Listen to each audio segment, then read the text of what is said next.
session to order of the Frankfort City Board of Commissioners. Today is November 8th, and ask the city clerk to please call the roll.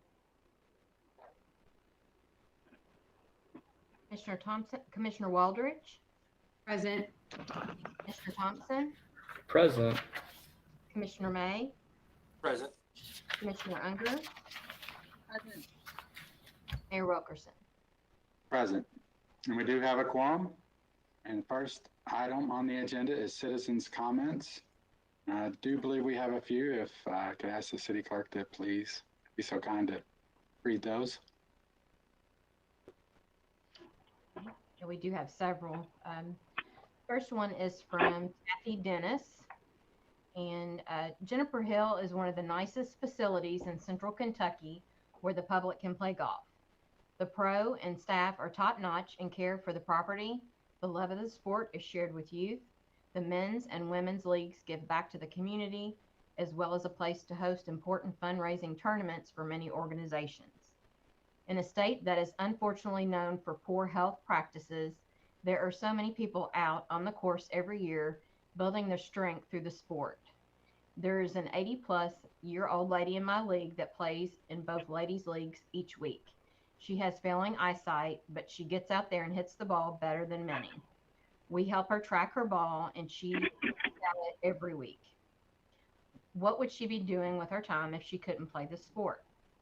Please make a way to work with the staff of Juniper Hill to keep it functional and open. It is a gym nestled between busy highways that makes a difference in so many people's lives. And that was Kathy Dennis. My next comment is from Teresa Prather. First and foremost, we were disappointed that not a single commissioner attended the informational session on October 28th. Watching the commission meetings, it's obvious there is some misinformation and a lack of knowledge of the golf course and the game in general. For instance, there was misinformation in the introduction given.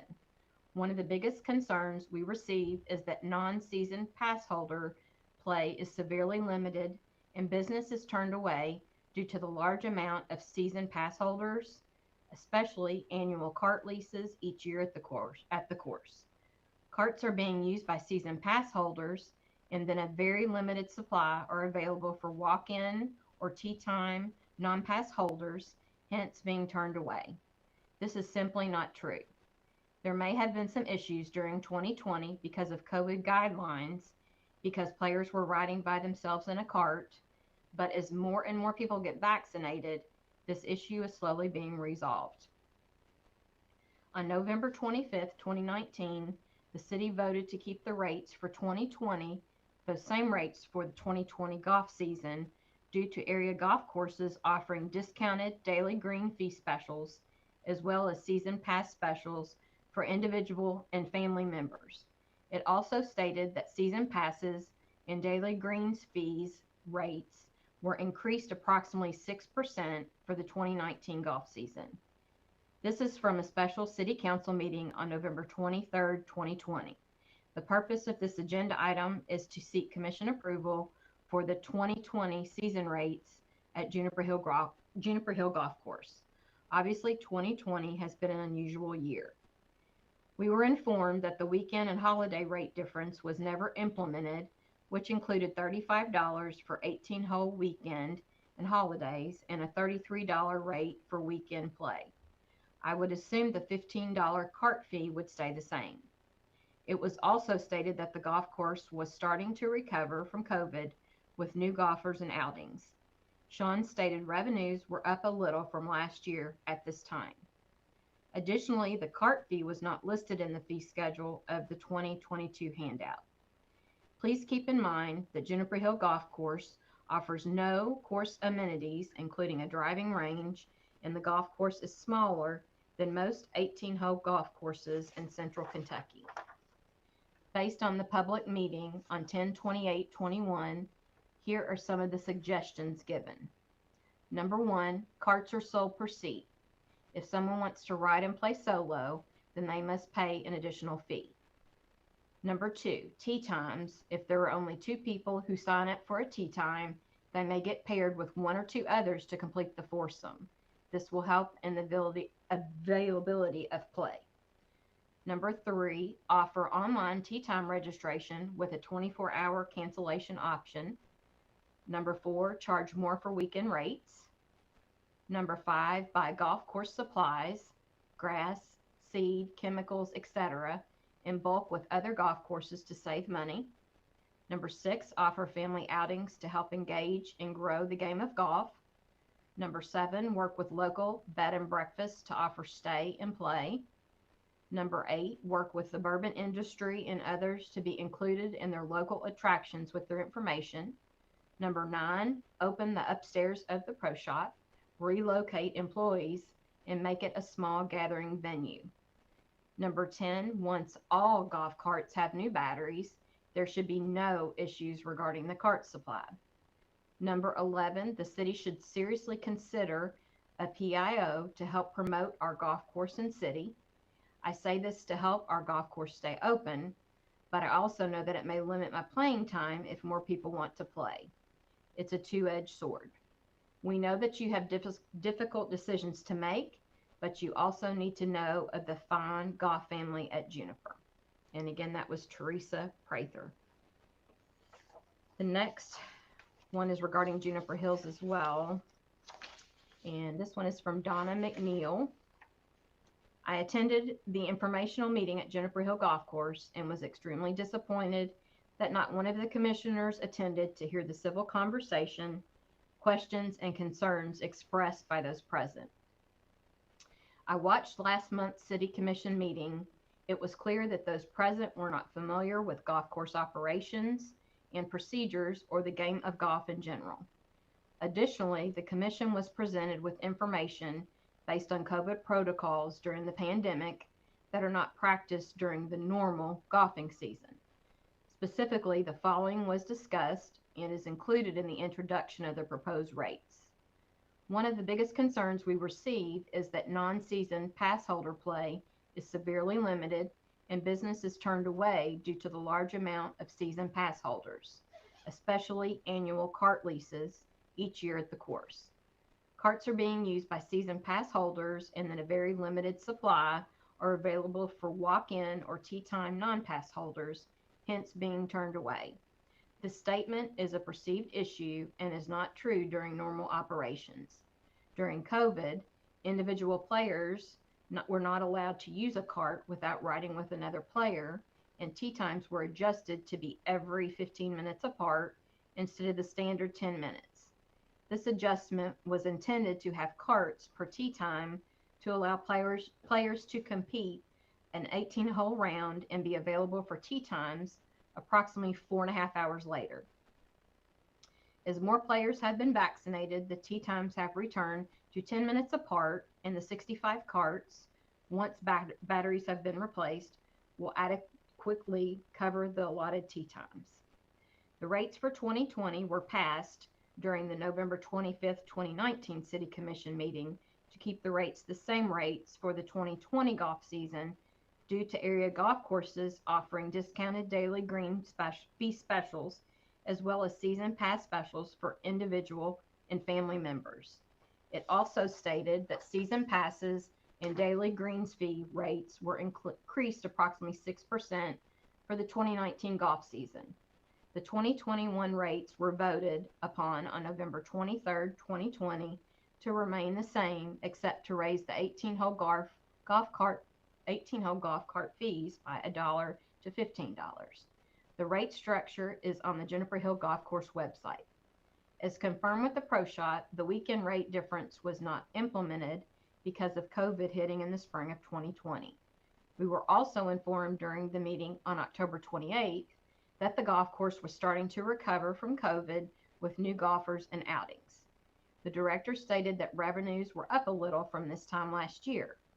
Please note the cart fees were not included in the proposed 2020 fee schedule. I have several breakdowns here of the rates. So I know everybody gets copies of that. So if it's okay, I'm going to just continue on because you guys can see all those rates. There's a whole other page with the rates and suggestions of rates. And then it says, in my opinion, if the structure is modified drastically, the golf course will lose more money than gain with the proposed rate increases. Please note that the footprint of the Juniper Hill Golf Course is shorter and smaller than most other 18-hole courses in central Kentucky. Additionally, it provides almost no amenities in comparison to other municipal courses, such as a driving range, bar, or cooked food services. Here are some suggestions that were discussed during the October 28th meeting. Number 1, offer family outings to help engage and grow the game of golf. Number 2, work with local bed and breakfast to offer stay and play. Number 3, work with the bourbon industry to be included in their local attractions with their information. Number 4, open the upstairs of the pro shop, relocate employees, and make it a small gathering venue. Number 5, carts are sold per seat. If someone wants to ride and play solo, then they should pay an additional fee. For tee times, if there are only 2 people who sign up for a tee time, they may get paired with 1 or 2 others to complete the foursome. This will help in availability of play. Number 7, offer online tee time registration with a 24-hour cancellation option. Number 8, charge more for weekend rates as was voted on in 2020.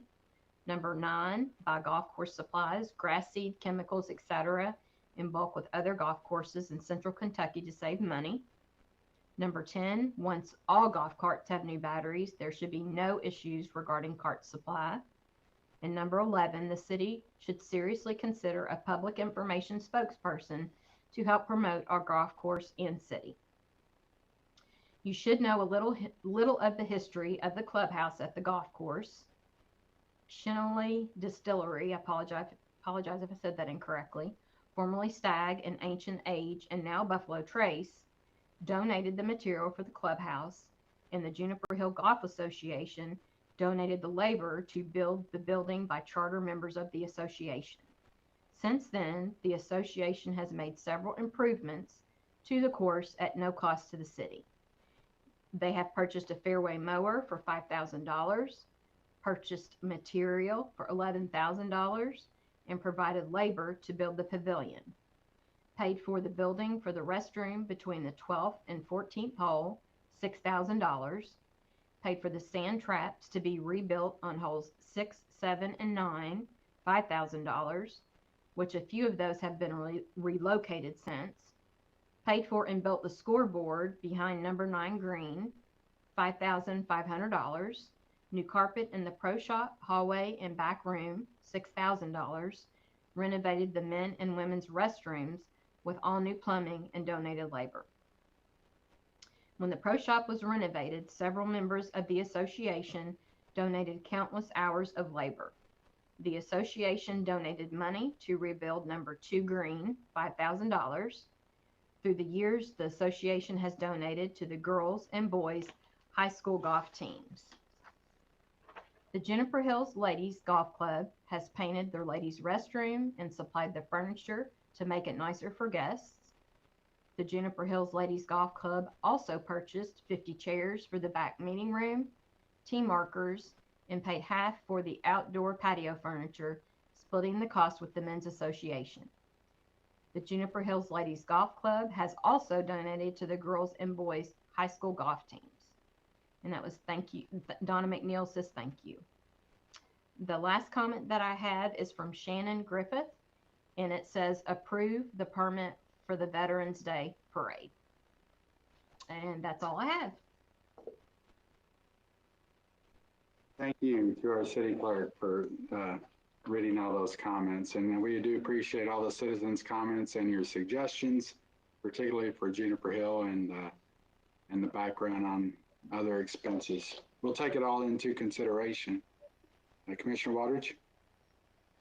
Yes, I just wanted to add that I did respond back to Ms. Prather in her response that she had sent out to all of us. I responded back to her individually on my absence, on why I was not present at that. I can't speak for everyone else, but I know it's really hard sometimes to meet every single meeting. However, I can attest that most everyone on our commission, though we may not be present at all meetings, we do follow up with directors, we do follow up with our city manager, and we do follow up with whomever we need to get that information. I was in Aruba at the time, so I was not able to be present. However, as soon as I got back from Aruba, I did have a meeting with our city manager and with our parks director on this topic.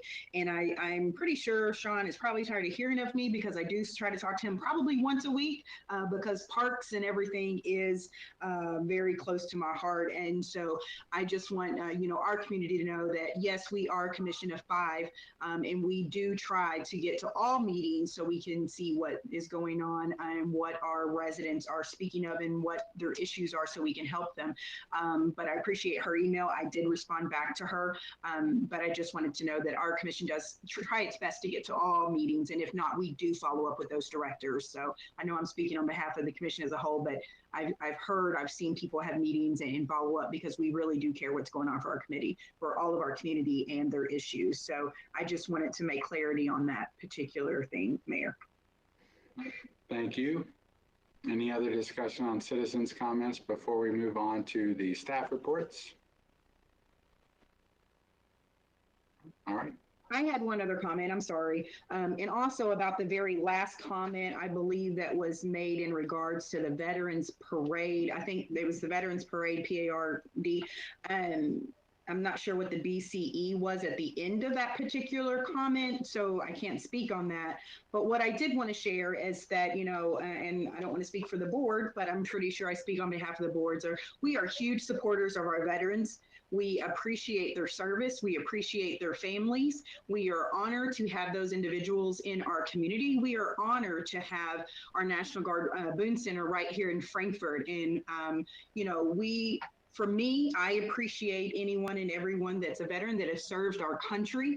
But this particular ask for the parade we did not receive a completed application at the time. There was also 2 other events that did have complete applications, which were Candlelight, as well as the VFW had an event as well. So our staff is very thin on those particular days. We also requested insurance from this particular area as well, from this particular individual. The insurance was wrong when it was received by Blair Hecker.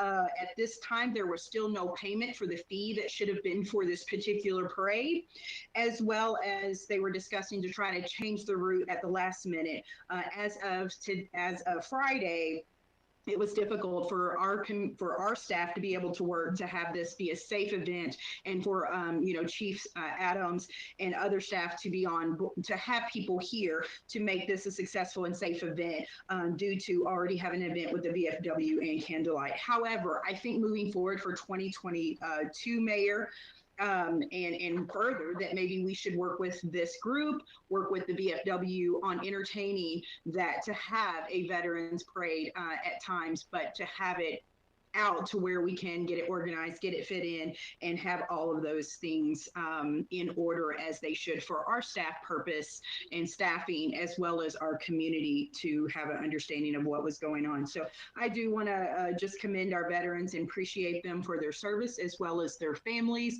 I'm sure all others think that as well, whether that's the Army, the Navy, Air Force, Marines, and Coast Guard. So I'll use that time now to say thank you for your service as November the 11th is approaching. I was invited to the award ceremony in Louisville for our Kentucky ARNG recruiting and retention for 2001 award ceremony. And the Rookie of the Year was Sergeant Mark A. Goen. So congratulations to him. And the Recruiter of the Year, Director 54, was Sergeant First Class Schaus.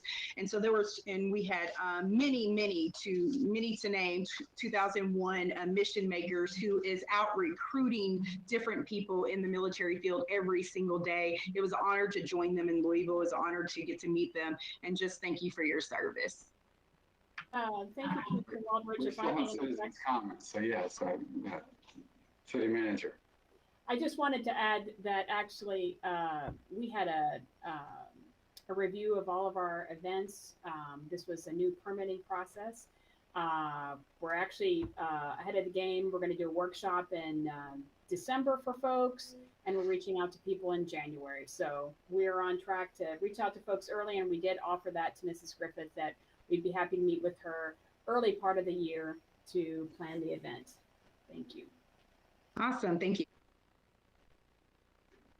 Thank you all. Citizens' comments. So we'll move on to staff reports. Yes. Yes. Thank you, Mayor. First up, I'd like to call on Eric Cockley to update us on the comprehensive plan and the addition of the rewrite of the development codes and also the financial cost for that, but the additional work that we are planning on doing. Thanks, evening, everybody. I've shared with you all a memo and I think a copy of the scope and budget for a second task for our consultant that we had already discussed before to help us rewrite our comprehensive plan. So you have that in front of you. The fiscal court reviewed the amended scope to include the zoning code rewrite at their meeting last week. After a good discussion about that, they ended up approving unanimously to commit to the funding. As I mentioned in my memo, the previous commitment the city made to only include the comp plan rewrite activity with the consultant was for a total budget of $136,750. Now, with this amended scope to include the zoning code rewrite and all of our development code documents, the new total would be $239,250 for the city's participation in that. I'm happy to answer any questions you all may have.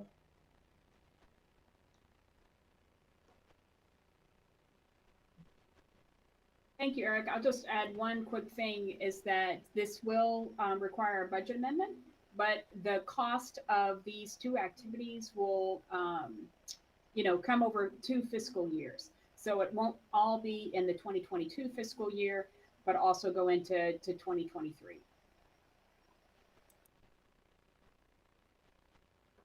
Thank you. Thanks, Eric. Next up for staff reports, we have Rebecca Hall. She's going to talk about we're applying for some additional funds to supplement a current grant on documenting African American history here in Frankfort, and in particular the 1964 march here in Frankfort with Dr. Martin Luther King. Yes. Good evening, everyone. As City Manager previously said, we have a previous grant. We received a African American Civil Rights grant in 2019 to help gather oral histories of the March on Frankfort, the Martin Luther King March in October of 1964. We are well on our way to finishing that grant. We have hired a consultant, and they've performed several interviews, and the ultimate goal of this is to obviously record oral histories and put together some learning videos for classrooms in Kentucky that will also be aired on PBS. What we didn't think of in the first round of grants was we did not plan to have a place here in Frankfort to show these videos. So in the second round of funding, what we'd like to ask for is additional funding for additional interviews, for a multimedia center in the Capital City Museum, so we can show these videos to people who come to visit our museum, and also possibly a historical marker about the March on Frankfort, depending on our funding. So we would like to ask for up to $50,000 in grant money. These grants don't require a match. We typically put in a match of like my time, and we usually have interns from KSU and that sort of thing, and the Nunn Center in Lexington helps archive these oral histories. So it wouldn't be a monetary match, but it would just be in kind. But if the commission is okay with this, then we'll go ahead and put that on the agenda for the voting meeting in November.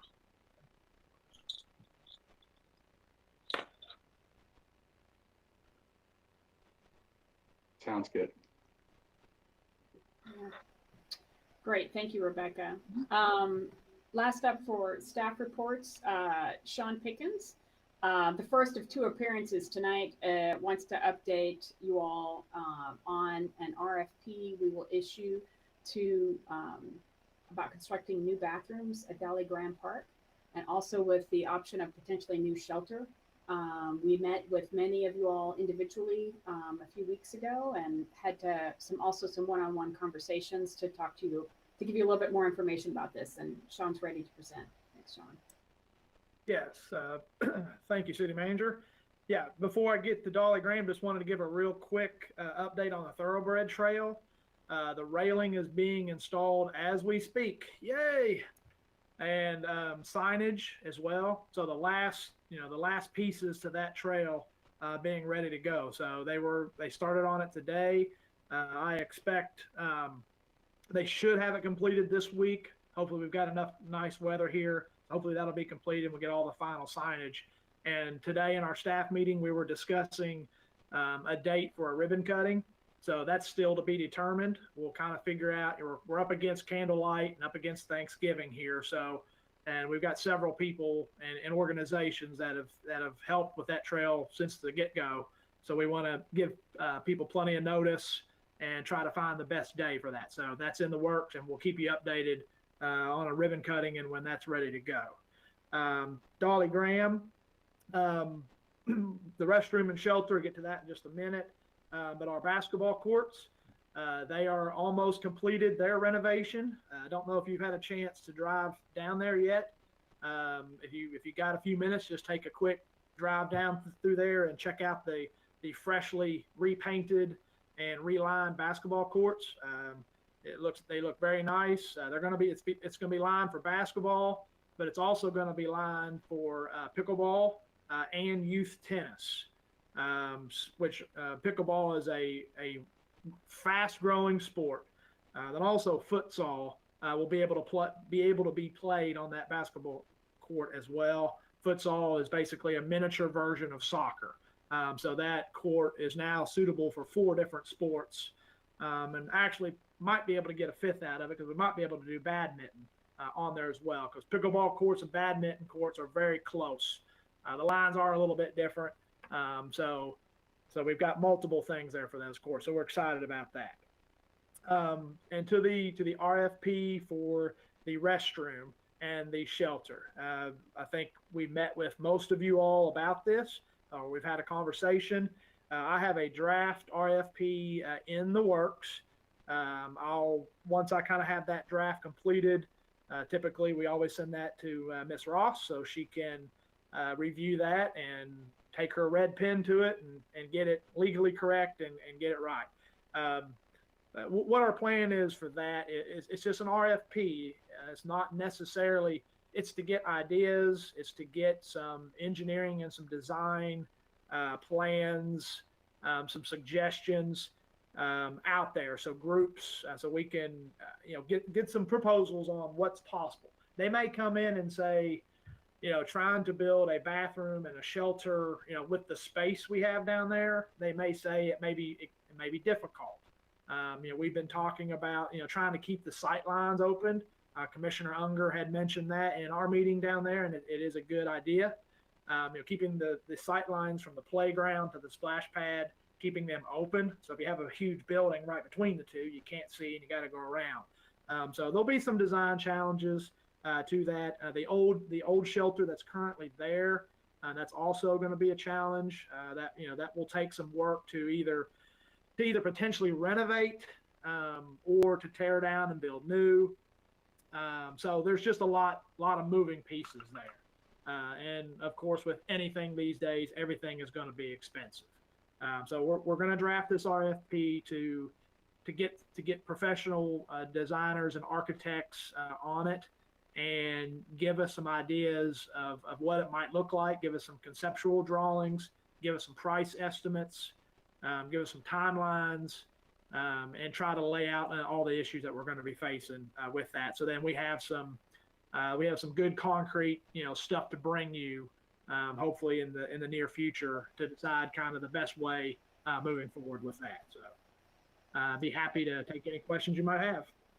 And Sean, I forgot, I should have added at the beginning too, and for others to know that this all stemmed from, currently we only have 2 toilets there, and we've already seen, which is wonderful, an increase in use with the new playground. We're seeing a lot more people use it. And with the addition of the splash pad, we're going to have a lot more use. And so we do need bigger facilities. The splash pad is slated to be open in May of next year. So we're putting this forward now so that we can hopefully get this done right about the same time, if not a little bit afterwards. And we will make other accommodations if the bathroom facilities are not completed at that time. We'll have some temporary plans for that, but that's the whole goal, is to get this done now, so we can have it ready when the splash pad opens up next year.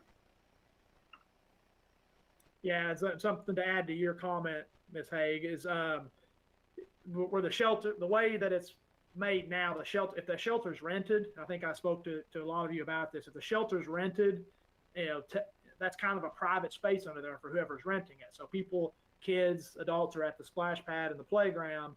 They're then kind of a conflict of interest there with the people that have the shelter rented. They're kind of going in and out of maybe having a private party or a birthday party or a wedding, you know, or a baby shower or something like that. You know, so we're kind of concerned of that, especially as these renovations move forward. We've already seen an uptick this year in renting of Dolly Graham. We highly suspect that it will be rented even more as these renovations continue to be completed. So.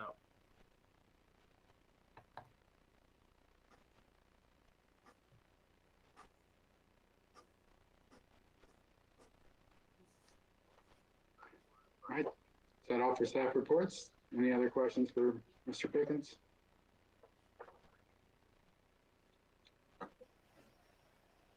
All right, we'll move on to discussion items. The first item we have is a presentation from Patrick Jennings of Commonwealth Alliances. And a little background on this is in our efforts to increase our visibility and our influence within state government, and in consideration that we're also looking to advance some of our causes within the state legislature, we thought it would be in our best interest to consider hiring outside consultants to help our cause. So one of the groups we have looked at is Commonwealth Alliances, and we have Patrick Jennings here tonight who will present, and we can ask questions. So Patrick, we see you. You're on here. I think we can hear you as well. I'll turn it over to you. Sounds great, Mayor Wilkinson. Thank you so much for the opportunity to present tonight and for reaching out earlier about the work we do and how we might be able to partner with the city of Frankfort. We'll try to be brief and leave plenty of time to answer any questions that you guys have. I'll give you a little bit of background on our firm. I'll offer Kate, Colin, and Julia, who work with me, the opportunity to just briefly introduce themselves, and then kind of share some of our observations in terms of work that we think could be helpful with the city. Commonwealth Alliances is a bipartisan government relations firm.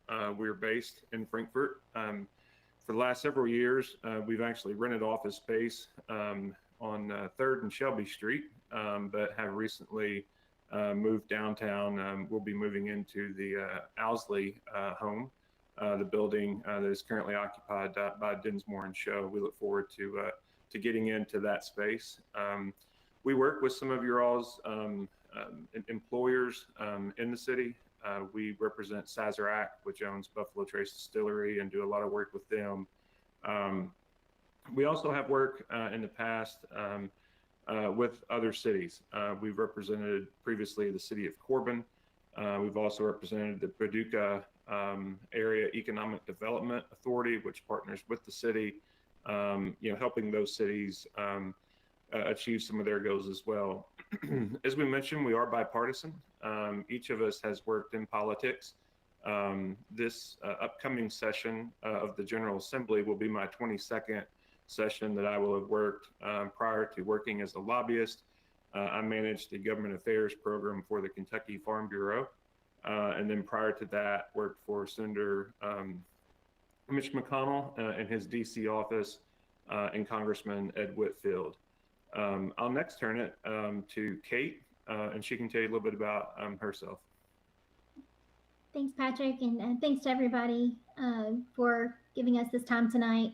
I'll be very brief. My name is Kate Wood Hall. I've worked in Frankfort for 15 years. The first 7 of those was spent in the governor's office, where I was head of legislative affairs. So I worked with in a bipartisan manner with members of both parties in that role, and also got the opportunity to work policy-wise with almost every executive branch agency and pursuing their policy goals, and then of course with the Department of Local Government. So I've been with Commonwealth Alliances for 8 years, and I'm happy to answer questions if there are any at the end. Thank you, guys. Next up, Colin. Yeah, my name is Colin Johnson. I appreciate the opportunity to be on the call. Resident of Shelby County, lifelong resident. Happy to be with Commonwealth Alliances for a year. I'm the newest member of the team. Most previously, before joining the firm, I spent 4.5, almost 5 years with the Legislative Research Commission, primarily working with the Speaker of the House on budget and tax policy matters. So I have a lot of good relationships in the legislature. Also was able to work with the executive branch on a number of issues across the aisle, and many times because we do have bipartisan legislatures, everybody knows. But really excited to hear more about the needs of the city of Frankfort and work with you guys in any way possible.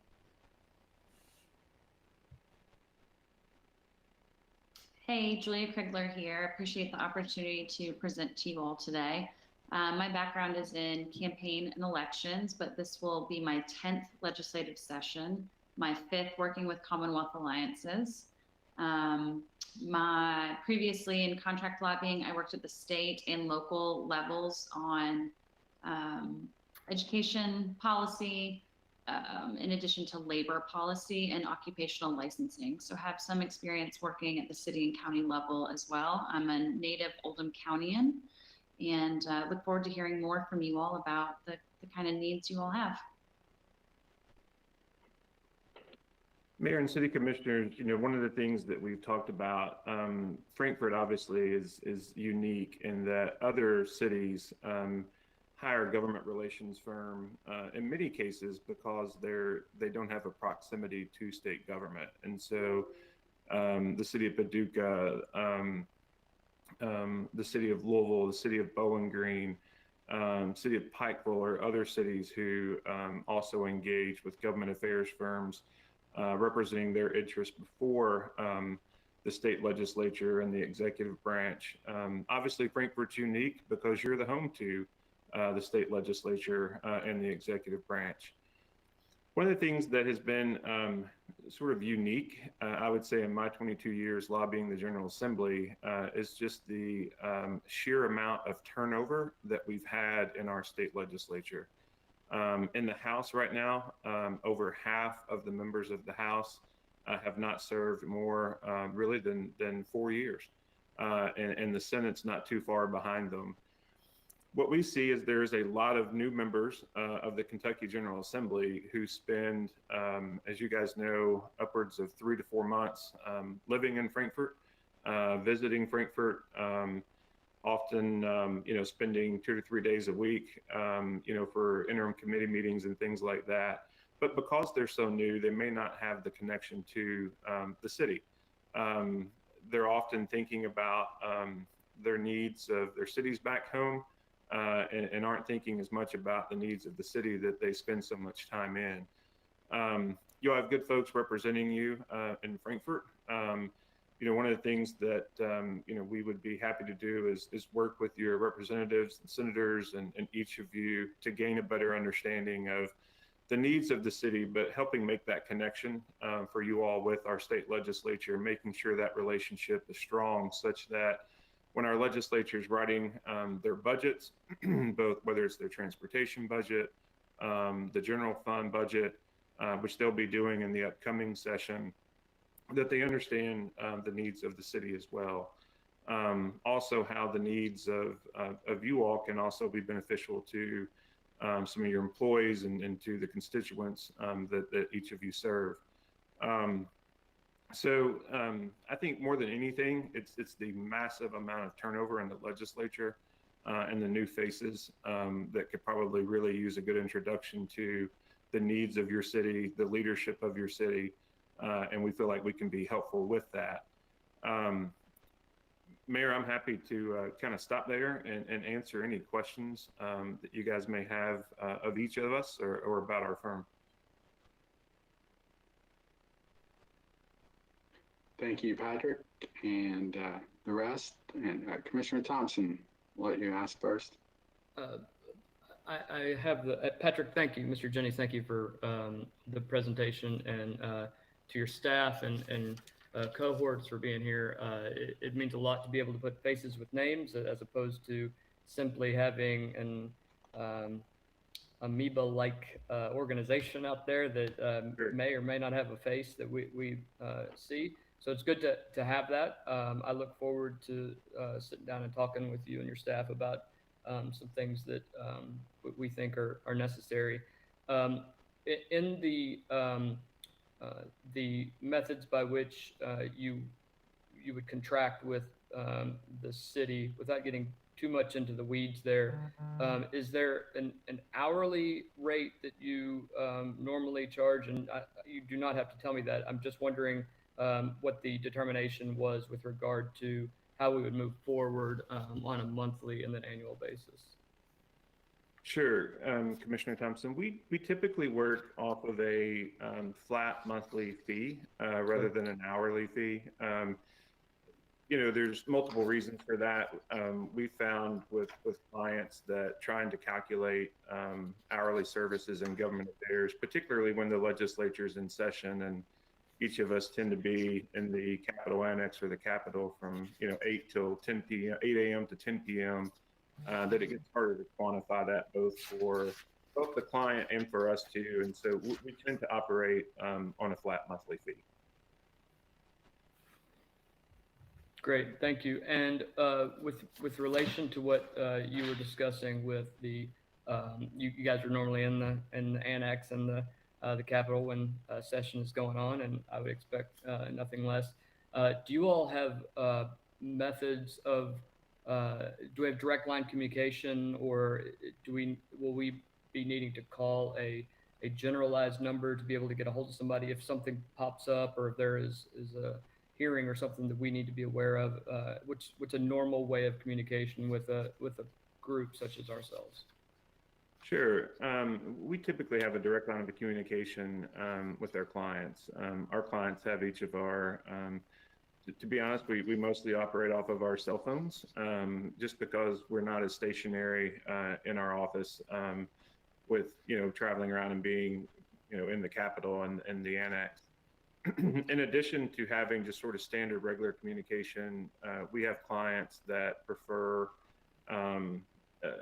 weekly calls, bi-weekly calls, monthly calls, just to kind of check in, make sure that there's a consistent line of communication, that we're constantly providing updates, both on if there are strategic initiatives that we're working on with you, but things that we also see, hearings that may be coming up later in the week or in the following week of items that we think could be of interest to you all. So it's both direct, but we're also happy to set up a regular occurring type of communication on top of that.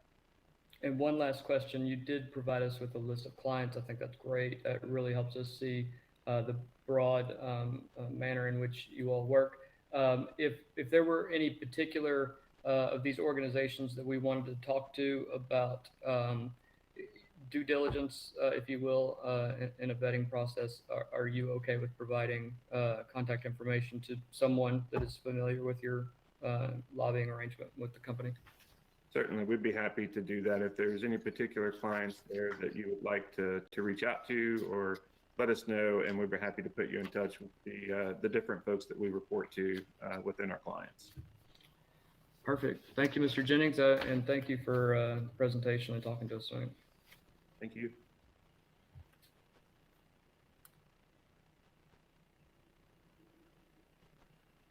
Commissioner Unger. Okay, can you hear me? I was having a little bit of a lag earlier. Good. Okay. Yeah, just thanks for being here. sounds like, you know, your firm has the experience and expertise that we need to be able to communicate during this upcoming session. I know it's going to be really important. So I do support the contract, the $3K a month with the 30-day cancellation. And Kyle already asked my question about communication. That's what I was going to do. So you answered that great. So just thank you for being here. Excited to work with you all. Thank you.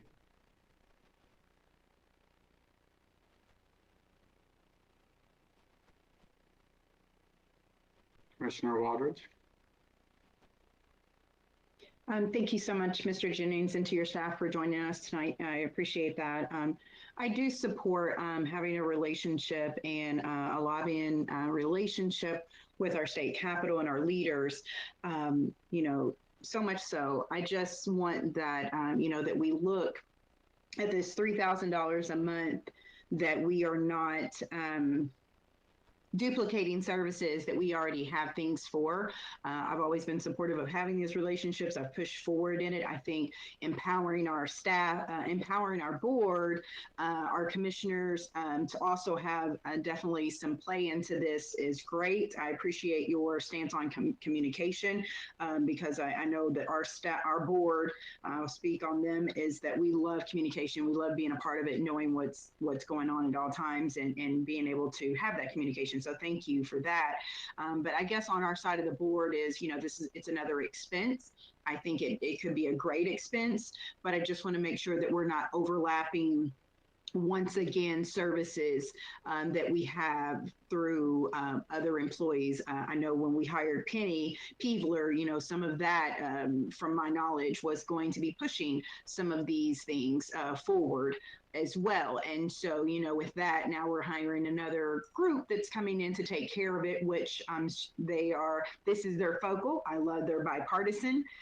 So that's great. But I just think for our commission and mayor, I think that, you know, we need to make sure that when we're making these decisions that once again, we're not piling on expense and overlapping services, as some things are starting to overlap if our community starts looking at certain things. So I commend them for coming. I commend their services. I can't be opposed to it, whatsoever, just because I think it would be great. But we just need to look at where we're duplicating services, especially when we have Penny Peevler on, and how she will play a role in this, and how her role will change if we hire this amazing staff. I'm looking everywhere. There's like different people on their staff. This amazing staff on our screen. So that's something that we do need to take in consideration and be able to communicate. Thank you, Commissioner Waldridge. Commissioner Matt. Thank you, Mayor. Thank you, Mr. Jennings, Ms. Hall, Ms. Kragler, Mr. Johnson for being here. We greatly appreciate your time. One of the things you talked about was other communities using the services, Louisville, Bowling Green, Paducah. Perhaps is there an opportunity to talk about some of those wins for Commonwealth Alliances and where the benefit came into play for our constituents and how that investment can go full circle into a return? Is there an opportunity to talk about any of that? Sure, absolutely. I would mention probably our most recent work.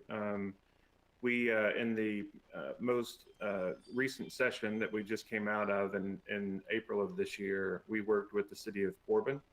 To be honest, it was sort of a city versus city inter-squad food fight a little bit.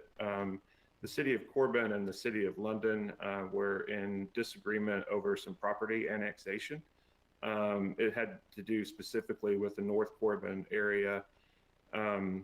State Senate President Robert Stivers had introduced legislation because the issue between the city of Corbin and the city of London had been a long-standing legal battle. And Senator Stivers, as that legal issue was sort of reaching its conclusion, introduced legislation that would have basically tried to create a compromise between those two cities. The city of Corbin, their mayor reached out to us basically to educate House and Senate members who are not from the London or Corbin region about the issue, about the legislation. City annex legislation can be very complicated and difficult to understand, particularly for new members of the legislature. And so they engaged with us really on an education campaign to make sure that members of the General Assembly knew the history behind the issue, what the compromise that was being attempted to reach was. And that legislation passed. So that is one, I would say, our most recent efforts of working with the city to accomplish their goal. With the Paducah Area Economic Development Authority, our work with them, they had a 400-acre industrial site that had some power generation issues, and they engaged with our firm really to work with the Economic Development Cabinet, the Natural Resources Cabinet, to try to bring some resolution to the power generation issues on their site because they had potential suitors for that, but the power issue kept coming up. And so we were able to get them in front of the Secretary of the Economic Development Cabinet and the Secretary of the Natural Resources Cabinet to engage the administration, which ultimately led to the administration saying, look, at the end of the day, if you have a company that's interested in that, you know, we're pledging to you from the state level that we're not going to let a power generation issue be the hindrance to it. And so I think they felt like they got the commitment that they were looking for from a state government aspect on that piece. So those are just two examples of you know, direct sort of city work that we've done for other places.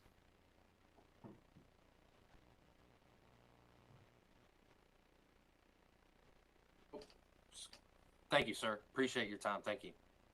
Thank you. I'll chime in to say, I know this, you know, we have our elected officials here locally that we could go out and talk to our representative and our senator, and as well as any other members of the General Assembly or the executive branches. And we'll continue to do that. You know, we all have various relationships with people in state government. We are in Frankfort, obviously. But I do think that this juncture in Frankfort's history, it wouldn't help to have, it would help to have reinforcements, people that do have relationships that we don't have. And I think right now is a better time than ever to, you know, and that's probably why we did bring on Penny earlier in the year, is to have that extra help. Right now, I feel like that, you know, it's all hands on deck. Let's get as many people working for us as possible, and on a contract basis. So we're not, you know, this isn't something that necessarily will be permanent, but now's the time to be doing it. And I think particularly as we go into the next session, when they're talking about budget issues, that we may need some help with. So I think now's the time to be looking at this, and I'm excited about the possibilities. And I do thank everyone for listening, and I do thank Commonwealth Alliances for joining us tonight and waiting around. Any other questions or discussion?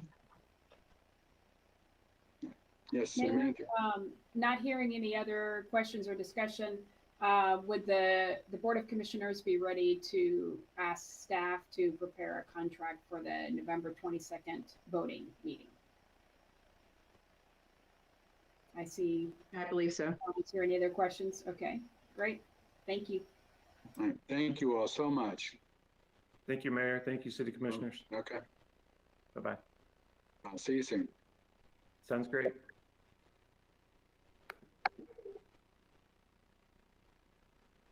Okay. And next discussion item, a financial analysis. We have our finance director here. Yes. Thank you, Mayor. Alicia Boyd will be presenting a financial analysis. You know, we've recently concluded our first quarter of our fiscal year and have numbers on occupational tax revenue, and in particular from state government. And we're also going to present data from previous years. It's important. So we felt it's really important to understand what our revenue situation looks like, and especially having CARES Act and ARPA money, and then also looking towards the future when we don't. So, Alicia.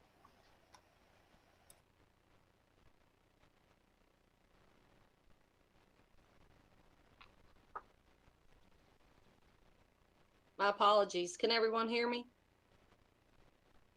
Yes. Okay, good. Yes, ma'am. Sorry about that. You would think I'd have a better handle on all this technology stuff, but unfortunately I still don't. Okay, so I think what you're going to see from me this evening is a little more involved than what I think you initially were expecting, which hopefully you'll find that to be a good thing.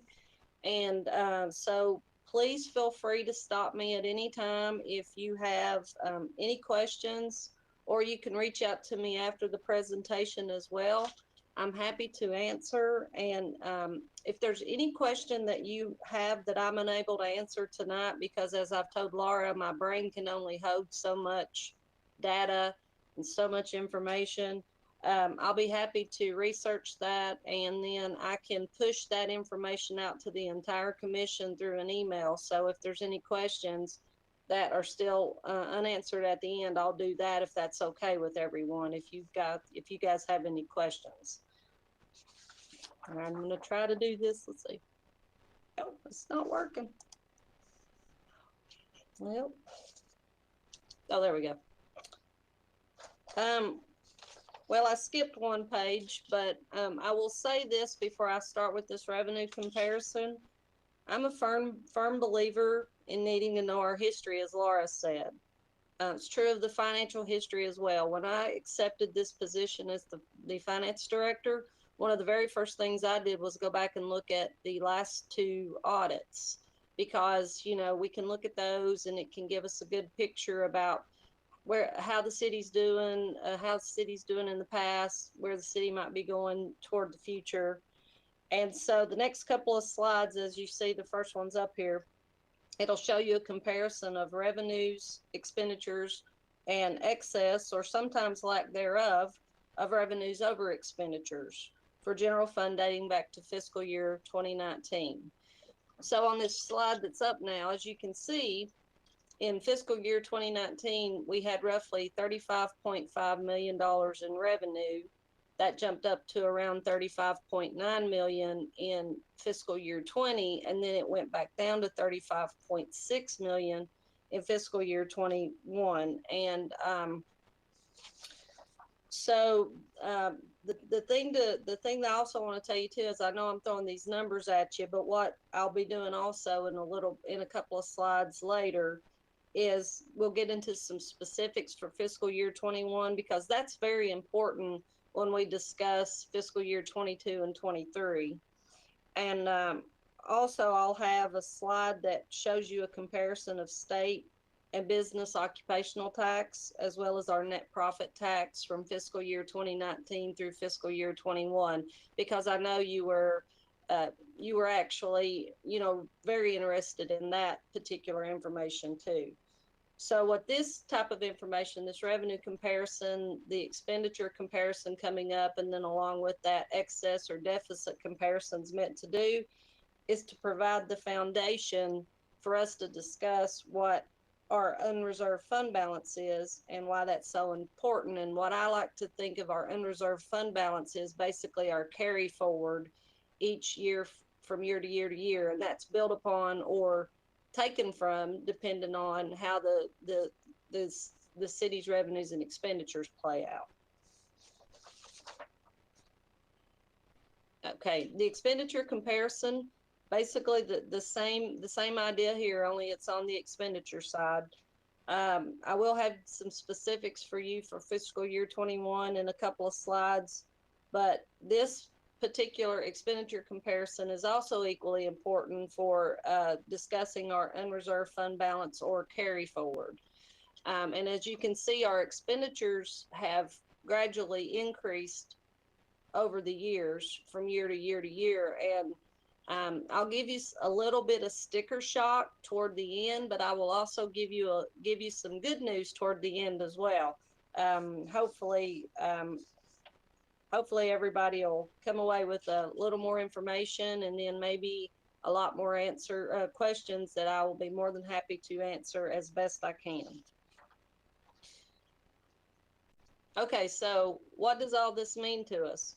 Well, and by the way, I meant to say this at the beginning, my apologies for not. I'm only focused on the general fund because obviously that's our main fund, and it's driven very heavily by the taxes we collect, and that's where the bulk of our services flow through as far as our expenditures as well. So this is all just general fund. My apologies for not mentioning that at the beginning. So basically the excess or deficit, as you can see, excesses in fiscal year 19, excess in fiscal year 20, deficit in fiscal year 21. And that's basically the difference between our current revenues and our current expenses. And as I said, this kind of stuff impacts what we have to carry forward from year to year to year. And I'll also talk a little bit about some of the importance of our carry forward as well when I get on into the slides too. But I really wanted to lay this foundation for why all of this discussion is important to begin with. Are there any questions so far? And I can't really see all of the pictures or anything, so if you have one, just yell at me and I'll stop and try to answer it. So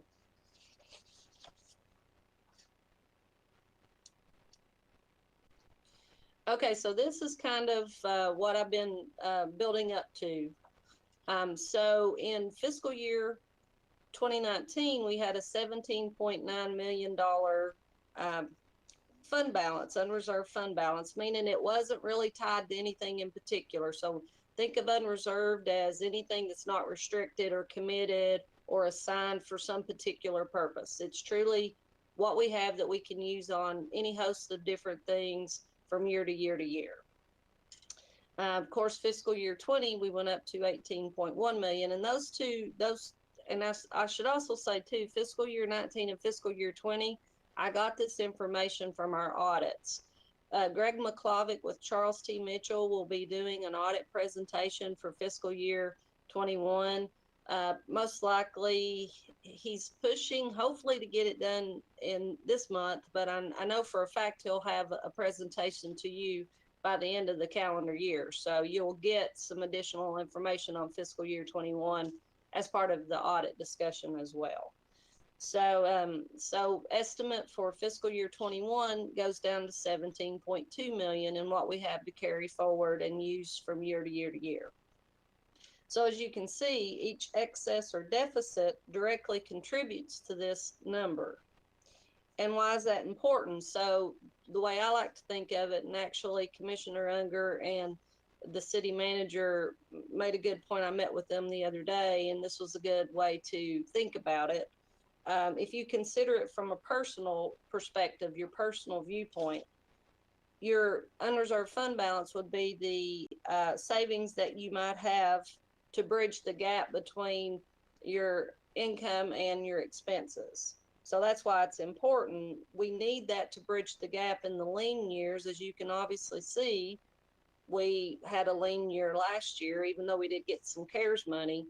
You know, we didn't get the occupational state tax we were expecting from the state. So obviously lean year, and this came in very handy. We had this readily available to use to bridge the gap. And then of course, later we'll discuss some more of the items that impact this fund balance comparison as well. So at the end of June 30, 2021, we're looking at approximately 17.2 million in unreserved or carry forward fund balance. Okay, so why is all of this important? Well, in a perfect world, our recurring revenues would cover all of our recurring expenses, and that's what we always hope to do, which is why there's been some discussions about, you know, the park fees, the Juniper Hill fees. We've had some in-house discussions about other fees that could potentially be, you know, raised, talking about maybe going to the state to ask for maybe some additional money there. There's all kinds of things that we could potentially do, and that we need to consider for revenue, because that's future, that's ongoing now and into the future. So like I said, in a perfect world, our recurring revenues will cover our expenses, but when that doesn't happen, we can balance our budget using the unreserved fund balance. Now, I subscribe to this notion. we really don't want our unreserved fund balance to balance our budget every year. We prefer not to do that. We would prefer to have revenues cover all of our expenses. And what I would recommend that we consider, if we're able to do so, carry forward would really be used, in my opinion, to pay for what I would consider one-time purchases. Things that promote economic development, or things that help to increase the usage of our parks and things of that nature, but they're not recurring expenses. Our recurring expenses should be covered with our recurring revenues. And just as I stated, we can use this to bridge the gap. We'd prefer not to, but obviously we did do that for fiscal year 21, which was a unique year, obviously. So some things that this commission needs to consider. We currently do not have a rainy day fund policy, and that would just be what would we want our minimum fund balance to be, to never go below. And the Government Finance Officers Association recommends a 2-month minimum balance of either revenues or expenditures. Well, I would recommend it be more like 4 months, and that would put us roughly right around 12 million, and that would be using operating expenditures or recurring expenditures, because those are not subject to the kinds of fluctuations that we would have with one-time, if you stuck in something that was a one-time recurring, item, or even, as you can tell from 2021, the pandemic, we obviously lost a lot of occupational tax with the state. So I would recommend we use operating expenditures. Now, what we plan on doing, and I'm going to bring this up so Laura doesn't have to, city commissioner doesn't, or city manager does not have to. We plan on bringing a policy to you in January for a rainy day fund policy. And then also, we're hoping in January to bring you an investment policy as well. So we currently have an investment policy, but it's way outdated. The KRS that govern investments has been changed. It's been, I guess, modernized, for lack of a better word. And so we could make some changes in our investment policy too. So that's something we plan on doing. Now, one of the things I have been telling all of the directors, they're probably thinking, gosh, she's a broken record, getting tired of hearing her say this. But if we have restricted monies to cover expenditures, we need to be doing that first. And for the most part, we do. But in the rainy day fund policy, or the fund balance minimum policy, there'll probably also be some language concerning that as well, because I'm once again a firm believer in that, because then that leaves our general fund monies to be used for a whole host of other things. We should always use restricted monies first if we can. And then, of course, if we have a rainy day minimum and we don't have to use the fund balance to cover any kind of current year deficit, then we could be using those for one-time purchases, capital asset improvements like Dolly Graham, like, I don't know, any kind of economic development that you might, want to do. So kind of goes back to what I was saying earlier. I would prefer if we stuck to using our fund balance on one-time expenses instead of recurring. And then also this policy that we bring to you, we'll talk about if we were to have to go below the rainy day fund policy minimum, then it will outline ways that we can build that back up, and then how many years we might give ourselves the time to do that in. So that's just some other things that GFOA recommends as well. So.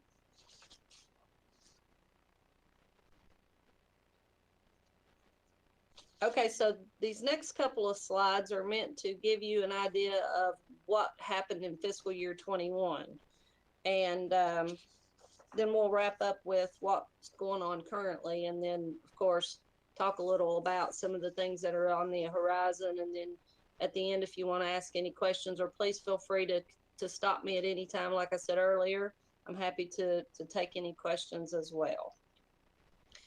So I know this was something important to the commission, so I wanted to let you see what we've done over the last 3 years in regards to that. Top line is our state occupational tax amounts that we've collected. The middle line is the business occupational tax amounts we've collected. And the bottom line is the net profits tax we've collected on local businesses here in the city.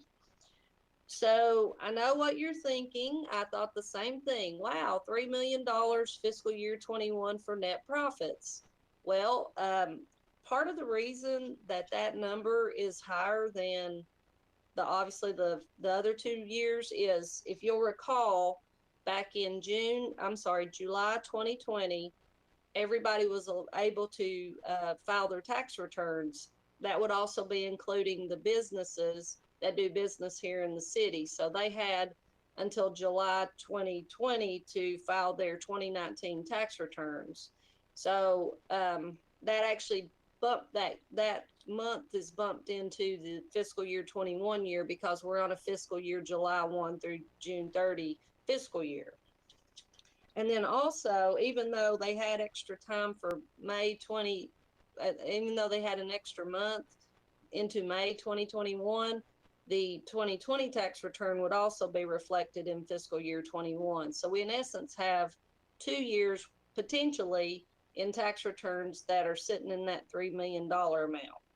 Another reason we had, as you know, you guys were kind enough to do so, we had a lot of businesses that applied for the small business grants. Well, in order to get those, they had to be caught up with the city, not owe us any taxes, any forms, anything of that nature. So we allowed a lot of businesses to get caught up so that they could then get a small business grant. So I think that plays something into that number as well. And then the last thing is that we did receive one large payment for multiple years from a local business here. That was quite a large amount of money. And that also factored into how our net profit looks for fiscal year 21 as compared to 20. I actually believe you're probably going to be looking at roughly, hopefully I'm wrong. I'd love for it to be a lot higher than this, but I would think probably about 2.5 million in net profit tax for fiscal year 22.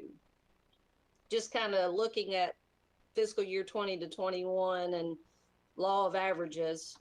So, but once again, if I've understated that, I'll be really happy. And I can retire if you guys want to get rid of me for understating that. So, but I'll just retire. So, okay. Does anybody have any questions? Not retiring, Alicia. Yes, ma'am. Does anybody have any questions on this particular slide? I know this one was important to everyone.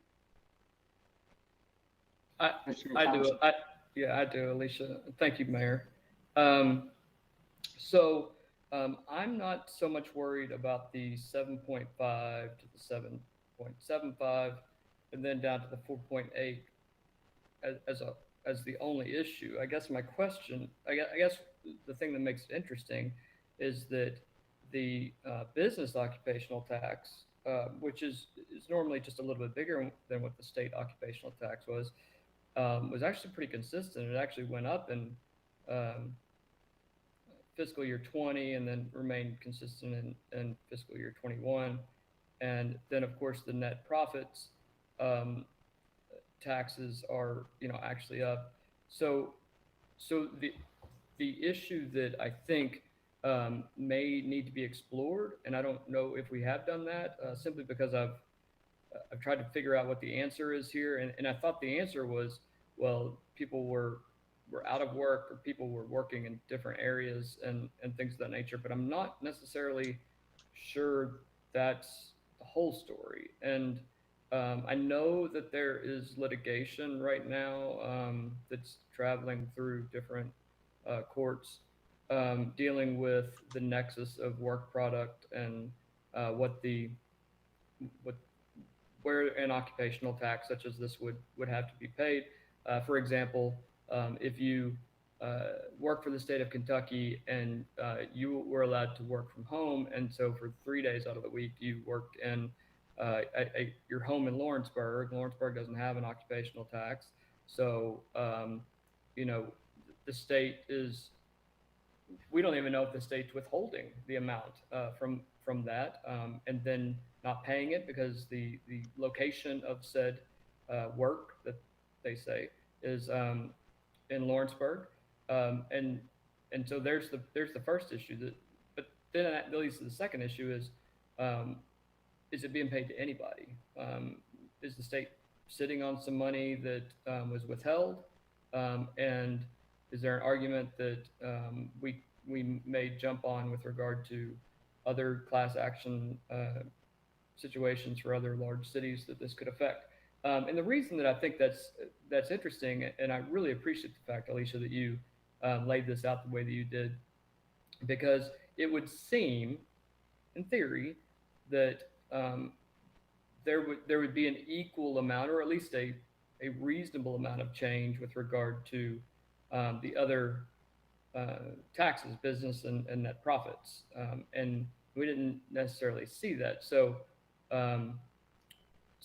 that I'm interested in that. I know that the state, just like everybody else, has to file quarterly taxes, and that would maybe give us some answer there, but it is not answering the question with regard to when the change happened, and if we can correlate when the change happened to some event, whether it was an executive order or whether it was a finance cabinet determination, whatever that may be, then maybe we may have some answers to go with there to see where we go forward. And I don't even know if we're allowed, and I would defer to Laura Ross on this, I don't even know if we're allowed to review our own occupational and net profit tax to outline the nexus of work product, or whatever that magic language is.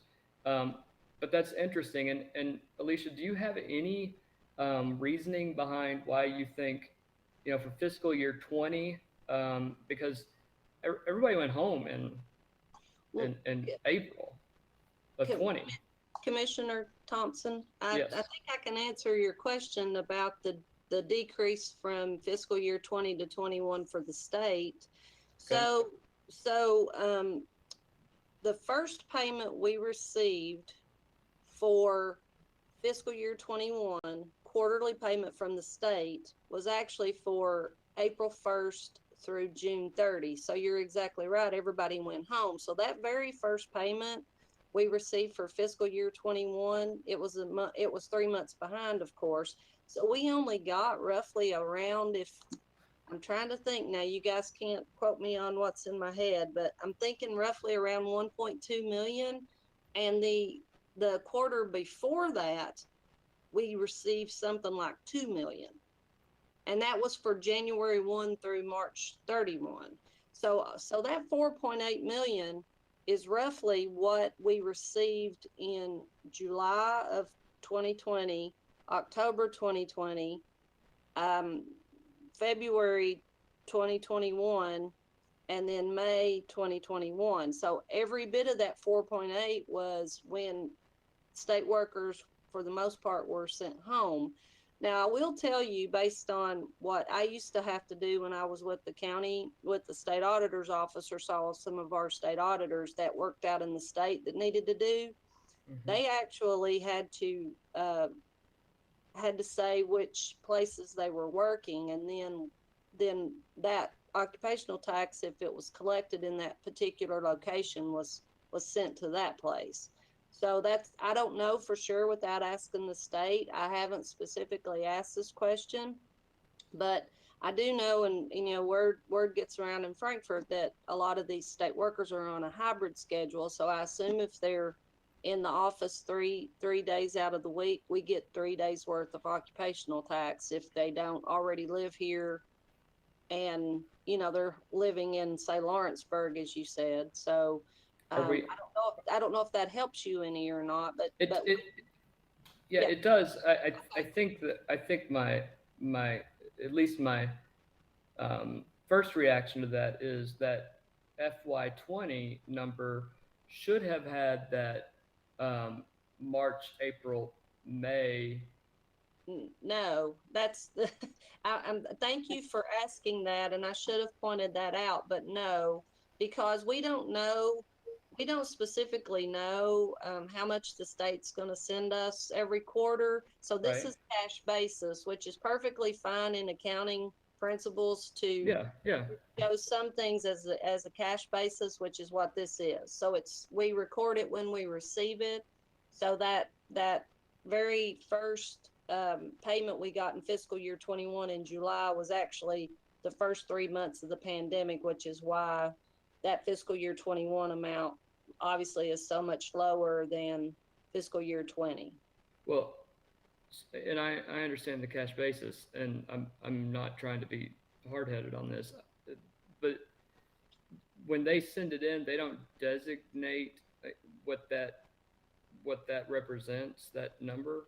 They send a report with all of the various employees that they collected on, and it's just this long list, and I could not even tell you how many pages it is. Yeah. We basically get an occupational tax report on all state employees that worked within the city limits, and then we get a check for whatever amount that quarterly report is for.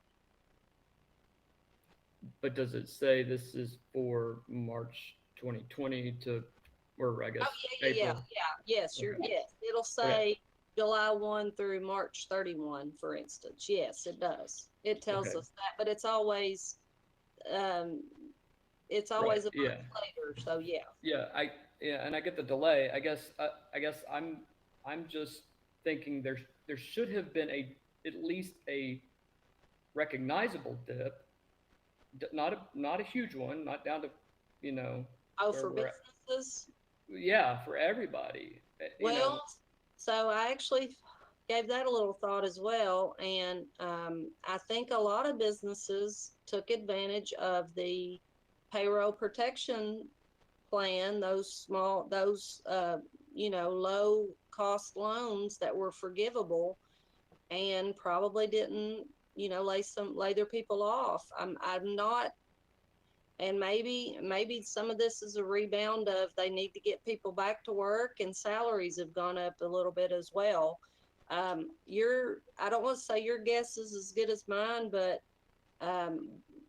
this is what we received. So I assume that has a lot to do with it. We maybe just didn't see the kinds of layoffs that they were able to keep people employed. I know part of that was to keep people off unemployment.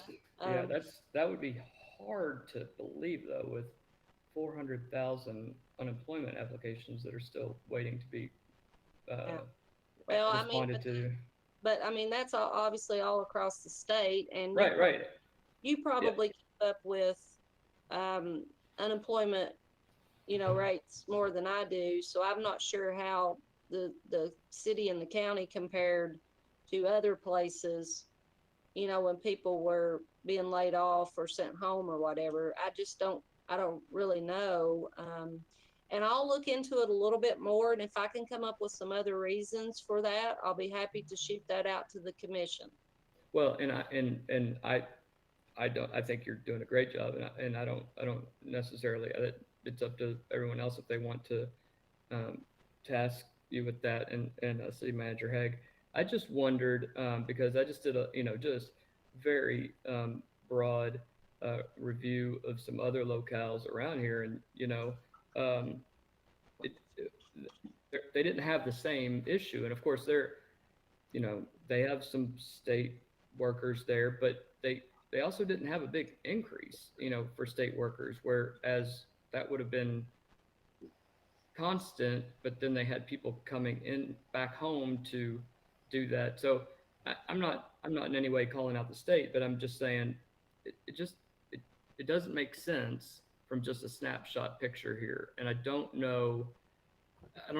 think we're done with this, whether it's jumping on with litigation with other communities or what ends up happening. But it's worth it to us to look at if we're talking about a $3 million difference, and we had a $1.7 million deficit, when we first had the budget. So I think you guys are doing a great job. I think we need some more answers to figure out where we go from here, because my fear is the state goes, it is what it is, and we're also gonna have attrition and we're not hiring people back, and here's City of Frankfort being held with the bag again. So that's all. And I appreciate the snapshot. And I've taken up way too much time, but that is something that is concerning to me, and I'll be happy to share any other questions with you and City Manager Haig outside the meeting.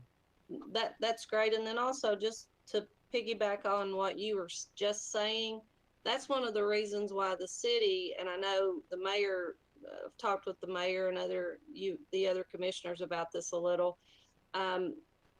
That's one of, like, I hate to say budgeting 101, but it is kind of budgeting 101 in that we don't ever want to be so reliant and dependent upon one employer, because then this could be what happens. And it could be the same in a rural county that has a manufacturing plant, and that's their primary employer. They go out of business, people leave, or, they're getting occupational tax and we're getting used to that. And then now suddenly they're not. So this is a good discussion to have about not relying, too heavily upon getting that occupational tax from the state. It's great. And then also, I also wanted to just say quickly before I move on.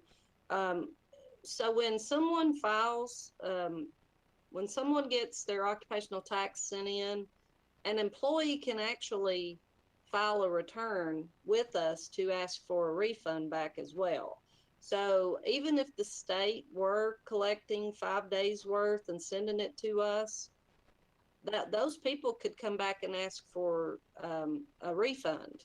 So that's one thing to consider as well. And I really feel like what the state's doing here is they sent people home. We got what we got. We got, the money for the folks that were here. But back to the business, 10.9 million.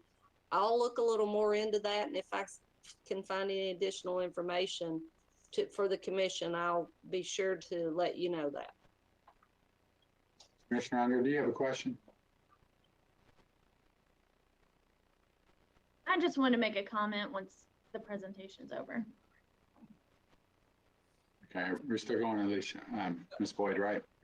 Yes, just a few more, sir, and then you guys can have at it. And let's confirm that we are now in fiscal year 2022. Correct. So there's no confusion out there, the people watching at home. Right. When we talk about fiscal year 2021, that's not where we are right now, even though we're in calendar year 2021. But yes. Right. We're in fiscal year 2022 right now.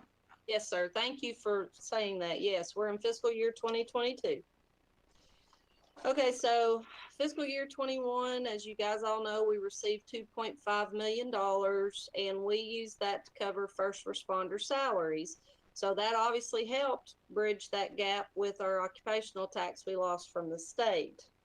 And of course, as we've just said, we did get some additional net profit tax that maybe we weren't expecting to get. That also helped to bridge some of the gap as well. And then we were able to provide these important funds to the community, the small business grants, utility assistance, the list here, Salvation Army, the local gift card program. So all of those together, we ended up spending a little over 1.25 million. So between the previous commission and the current commission, we've done a lot of good for the community, spent a little over $1 million, 1.25. But obviously all of these things contributed to the $900,000 deficit we ended in fiscal year 21, which is what I had up in one of the other slides. And we were able to offset that with fund balance carry forward. Okay, so here's a little bit about our current year that we're in now, fiscal year 22. So we now have budgeted revenues of 35.6 million, which also includes the budget amendment that you guys will get the first reading on next. And then we also have budgeted expenditures of roughly 38 million. And that's also going to be including the budget amendment.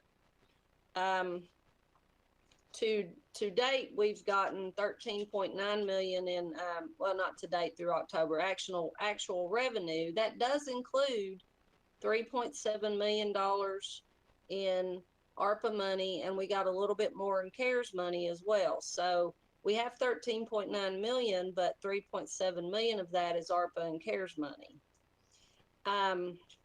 So what the budget amendment's going to do is it's going to add another $200,000 to our estimated budgeted deficit. Now, here's the thing to think about with these budgets.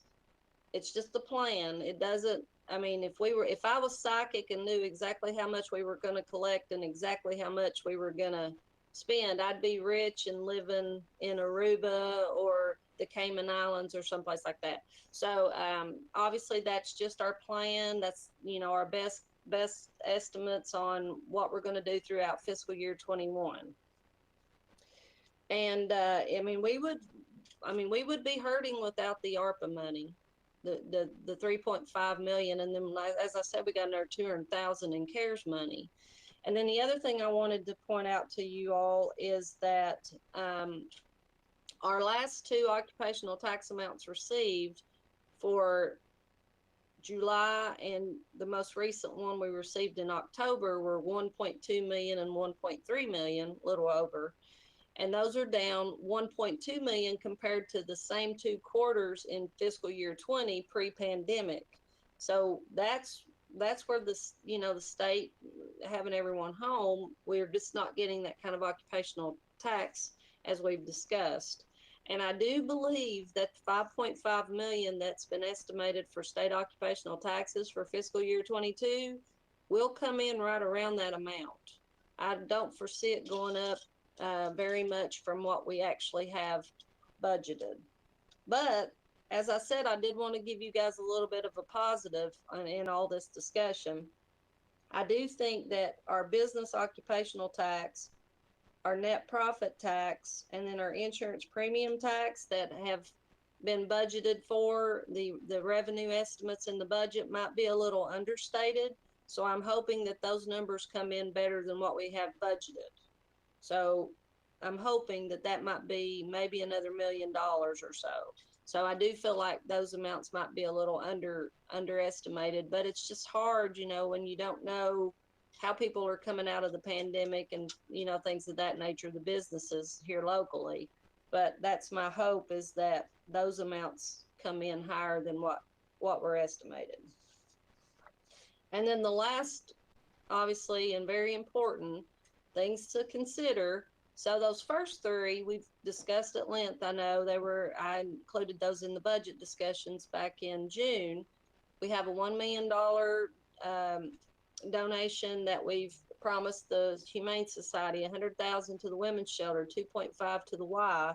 All of those, in my opinion, will strictly impact since they're one-time expenditures, they're going to impact our carry forwards or our unreserved fund balance. Now, we've also got an RFP out about classification, compensation, and benefits study, and then this rising pension costs. So the legislators back in 2019 enacted a law that basically allows for a cap of 12% each year for pension costs through 2028. In fiscal year 21, we paid out $5,240,000 in pension costs. So you need to think about that being a 12% increase each year. That gives me heartburn, if I'm being brutally honest, because that's a recurring expense. It's based on obviously our salaries. So that, you know, that gives me some heartburn. So, and then just to point out, like parcels B and C and other potential developments, this goes back to what the mayor and the rest of you guys I know are very concerned about, is getting some new industries, some new economic development here. So those are important. I know we're not going to necessarily see the benefit right off the bat, but we're going to see benefit in the future. So those are important things to consider should those investments, come to fruition. Just recently, the increased property tax revenues, we did not raise the rates. Some folks maybe had some additional assessments that went up. And then, of course, whenever someone buys and sells property, those assessment values go up as well. So that by doing what we did, we're allowing for some increased property tax revenues. And to be honest with you, KLC recommends that be something you do every year because it compounds on itself and you get more property tax revenue each year if you allow for the 4% increase each year in the total revenue that's collected. And then, of course, other things, I don't really have anything in particular, but we might have to consider expenditure reductions or potential new revenues that could be generated. And I'm sure that the city managers had discussions with you guys about that as well. And I will end on this final note. We need to be very thoughtful and methodical about what we want to spend big ticket items on. And I know that's what you guys are trying to do. And I know we want to, do as much as we can to help the community. So I'll just leave it with that. We got to think about what we might want to spend some of our monies on in the future, and then hoping that our recurring revenues and expenditures can be handled. So, and I guess that's it for me. And if you have any more questions, and like I said, if I can't answer them, I'm happy to get back to you with an answer. Thank you very much. Commissioner Unger? Okay. Yeah, Ms. Boyd, I just wanted to thank you for meeting with me on Friday, as well as City Manager Haig. Not many people want to meet on a Friday afternoon to talk about the city's finances, but that's what I want to do, so that's why I'm here.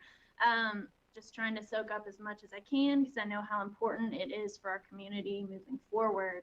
And I also want to thank you for the work you're doing to bring that rainy day fund for the carryover to us potentially in January, because that's going to be really important as we look at the big projects we are, potentially wanting to work on in the future. So just thank you so much for all of your time on this. You're welcome. You guys are going to be trendsetters. You're going to set your rainy day fund balance. That'll be great. I know the mayor wants to be a trendsetter. I have a question, Ms. Yes, Boyd. sir. On Yes, the sir. pension, the future pension obligations, that 12%, is that something that is set in stone by the state? Unfortunately, yes. When you go out to the, Commissioner Unger might be able to tell me they got a new acronym, KPPA, Public Pension Authority, I think. And when you go out there and look at it, and they actually froze the rate, I believe, from 20 to 21, it was frozen. So this year for fiscal year 22, they did increase the rate for both hazardous and non-hazardous 12%. And according to what you see out there, it does say through June 30, 2028. So the 12% increase, that means, so what was our obligation for last year, 5 million? 5 1/4. Okay, 5 1/4, but at a 12% increase, that obligation will double in 6 years. So say around 2028, that 5 1/4 is going to be over $11 million. So. Well, I know when I did the fiscal year 22 budget, I added another, $600,000 in pension cost. So we have that no matter what.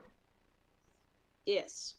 So when you say be mindful of how we use this rainy day fund, are you suggesting we need to invest this money in such a way to outpace our expenditures like that? Is that what you're saying? Well, I don't know that we can invest that much money to outpace. When I say invest, I mean in the community, not in the Well, market. yes, sir. When you said invest, I was thinking actual true investment. So we need to be thinking about the future. Yes, you're exactly right. We need to figure out ways to get more industry in here and to, you know, do a few things that obviously will help benefit the community through the services that we offer. Yes, sir. Okay, and then one other thing on this, and that, you know, I do think it's not for tonight, but I do think it makes sense to consider some type of, not that I want to spend more, but on a consultant or some sort of analysis of our tax structure. You know, is this, you know, given our property values, given our employment structure, the way we have it here in Frankfort, do we have the right tax policy? And what can we do? So anyway, that's. Yep. Thank you, Ms. Boyd. You're welcome. Thank you. I know it's probably a little more involved than what you guys were expecting, but tried to be thorough. Commissioner May. Thank you, Mayor. Ms. Boyd, thank you so much. I'm going to ask some questions, if I may, for my own personal education here to interpret the data a little bit better. There was the slide, and I apologize, I don't have it in front of me. I don't want to reverse it, but the occupational and net profit tax financial information where we had the state and the business and the net profit breakdown. Okay. About fiscal year 19, fiscal year 20, fiscal year 2021.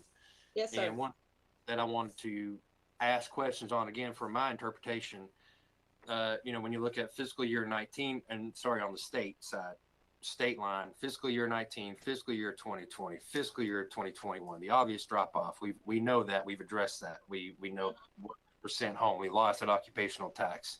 And then we go to the business side and we see fiscal year 19 at 10.6 million, and then fiscal year 20 at 10.9 million, and then fiscal year 2021 hanging at 10.9 million.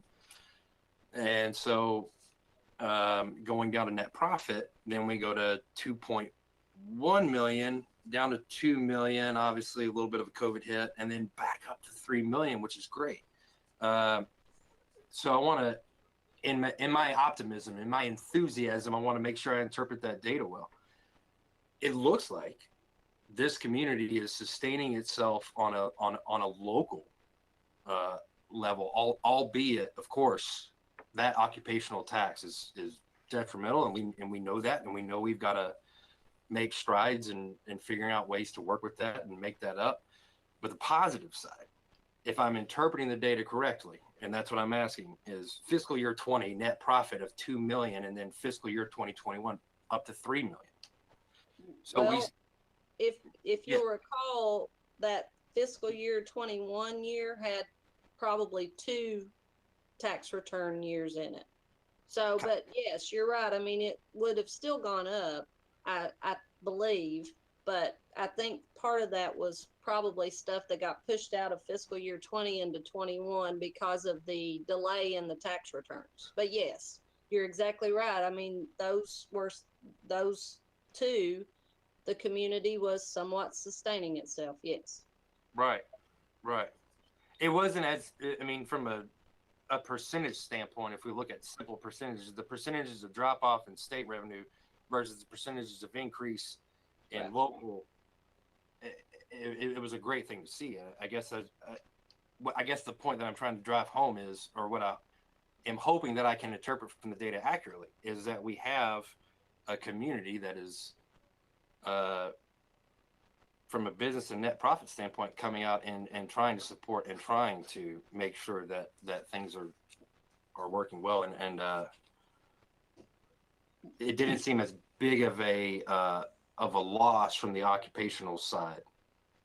Is that correct? Or that, yes. And I guess what I would consider, I mean, obviously tourism got hit, right, but goods and services, maybe not so much. And I mean, so I guess that would imply to me anyways that Frankfort, you know, continued to work, people continued to do projects and things, because we get obviously businesses that come in from out of town and do these one-off projects and things as well. So, you know, just in looking at that, I assume some of the harder hit industries throughout the pandemic maybe didn't necessarily impact the city itself as much, if I was just looking at it that way. So If I can add something to this, thank you, Commissioner May, and thank you, Alicia, for presenting.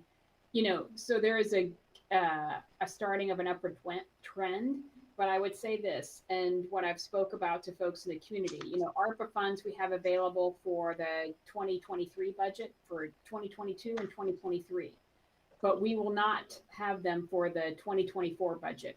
And that right there could be the critical budget year. If we don't raise and increase ongoing revenue to pay for our budget, yes, they're starting a good trend, but I do not believe that we can't rely on business alone to close that gap of that. I mean, that's $3 million.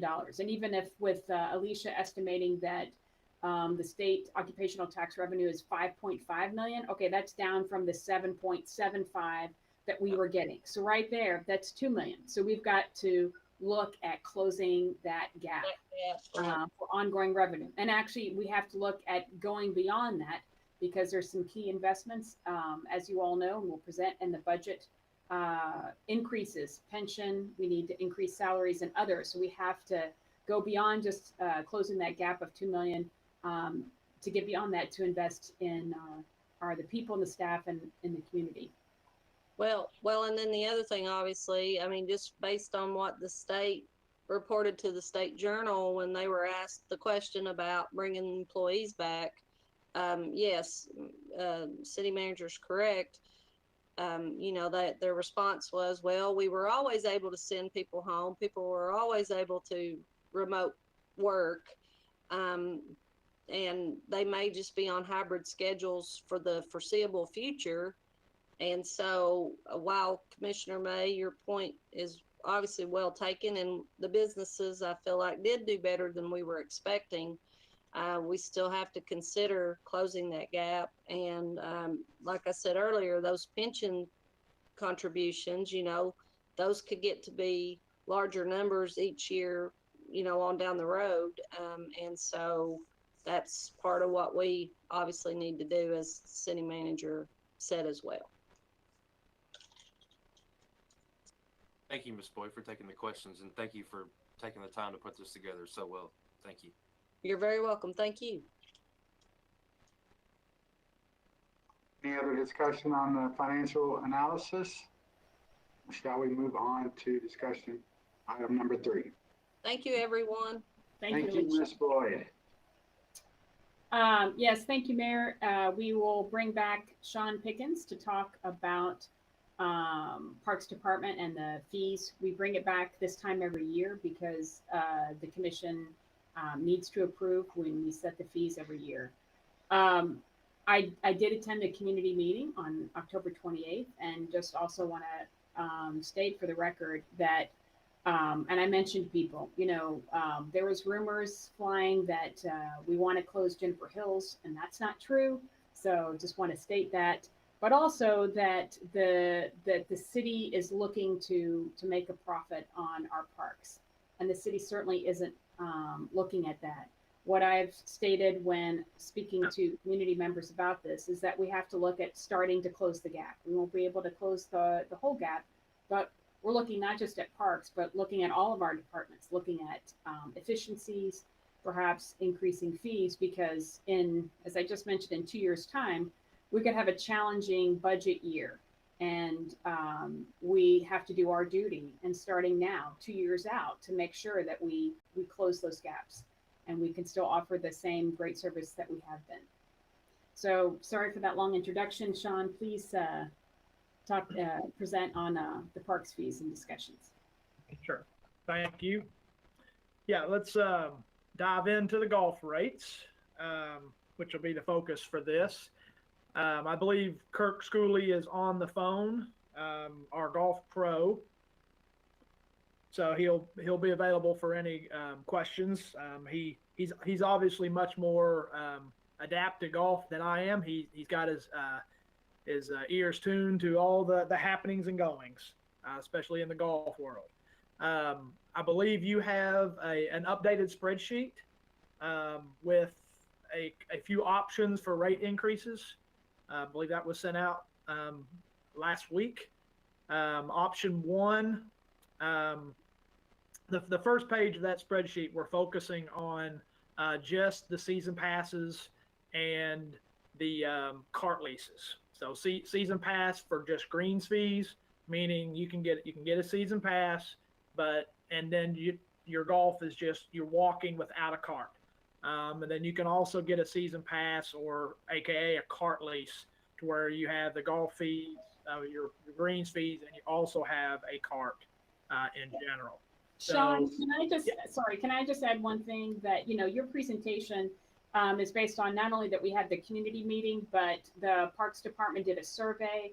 All of y'all received copies of all the comments, reading through that. And Sean and his team have really waded through all that, looked at that, listened to everyone. And this was the three options that he's going to talk about today were based on feedback from the community, and especially leadership by Kirk, our golf pro, as well. Yes. Thank you, City Manager. Yeah, and you'll here in just a minute, the last slide or the last sheet here on the spreadsheet is several what I'm calling administrative policies and procedures that we're going to look at, and most, if not all of that, came from conversations from the community meeting and from the surveys, and also conversations with the golf pro, the city manager, and other folks. So I'll run down that list here in just a few minutes. So just to preface this, these golf rates, it was very difficult to compare. I think I mentioned this last time. It was very difficult to compare to other courses. I tried to do a wide comparison to courses in Louisville and Lexington and Owensboro and Bowling Green around. But the fact of it is, it's just every course is different. They have different population bases. They have different amenities, which was pointed out in the city comments. And that's right. We do not have a driving range at Juniper, which does affect, our course. And we don't have, Wild Turkey, for example, in Lawrenceburg. They have a bar and grill that they advertise. So we are lacking that as well. But as we'll discuss, we are looking at some, potential ways to increase these amenities at the golf course to help promote this. So anyway, the fees, taking everything into account from everything, option one, option two, and option three there on your first page. It's basically just option one is a modest increase. And during our public meetings, there wasn't, yes, we did have some of the surveys that did say they would prefer just to keep the rates, everything exactly the same. And that's definitely an option if that's, if that's the way we want to go. And we are correct. We are starting to see an uptick. We are having a pretty good year, and Kirk can speak to that in a minute. We are seeing a rebound. Our revenues are up above what they were pre-pandemic levels. Now they're not greatly up, but they are up, and we are seeing an upward swing. So that is good news. So option one is just basically it's a modest increase. If you'll notice, where there wasn't as much modest increase was in some of the discounts. A lot of the feedback that we received in evaluating this, that our discounts were pretty steep. Our discounts for the spouse rate, which we have since changed to the each additional family member, and then also to the city employee discount. Well, it was a significant discount. That city employee discount has been around for a long time. It was implemented before my time. The best that I can tell, talking with staff and previous folks, was, it was just added as a perk, for city employees to help attract city employees to work for the city. So we have a significant increase in that, and it's up for discussion if these discounts need to remain, if they need to be removed. If you all feel the discounts the increase is too steep, if it should be less of an increase. or whatnot. So all that's kind of up for discussion as well. And then option two is just a little more more of an increase, up to $50, and then 75 and 160 on city employee. And then the cart leases also with a more heavier increase.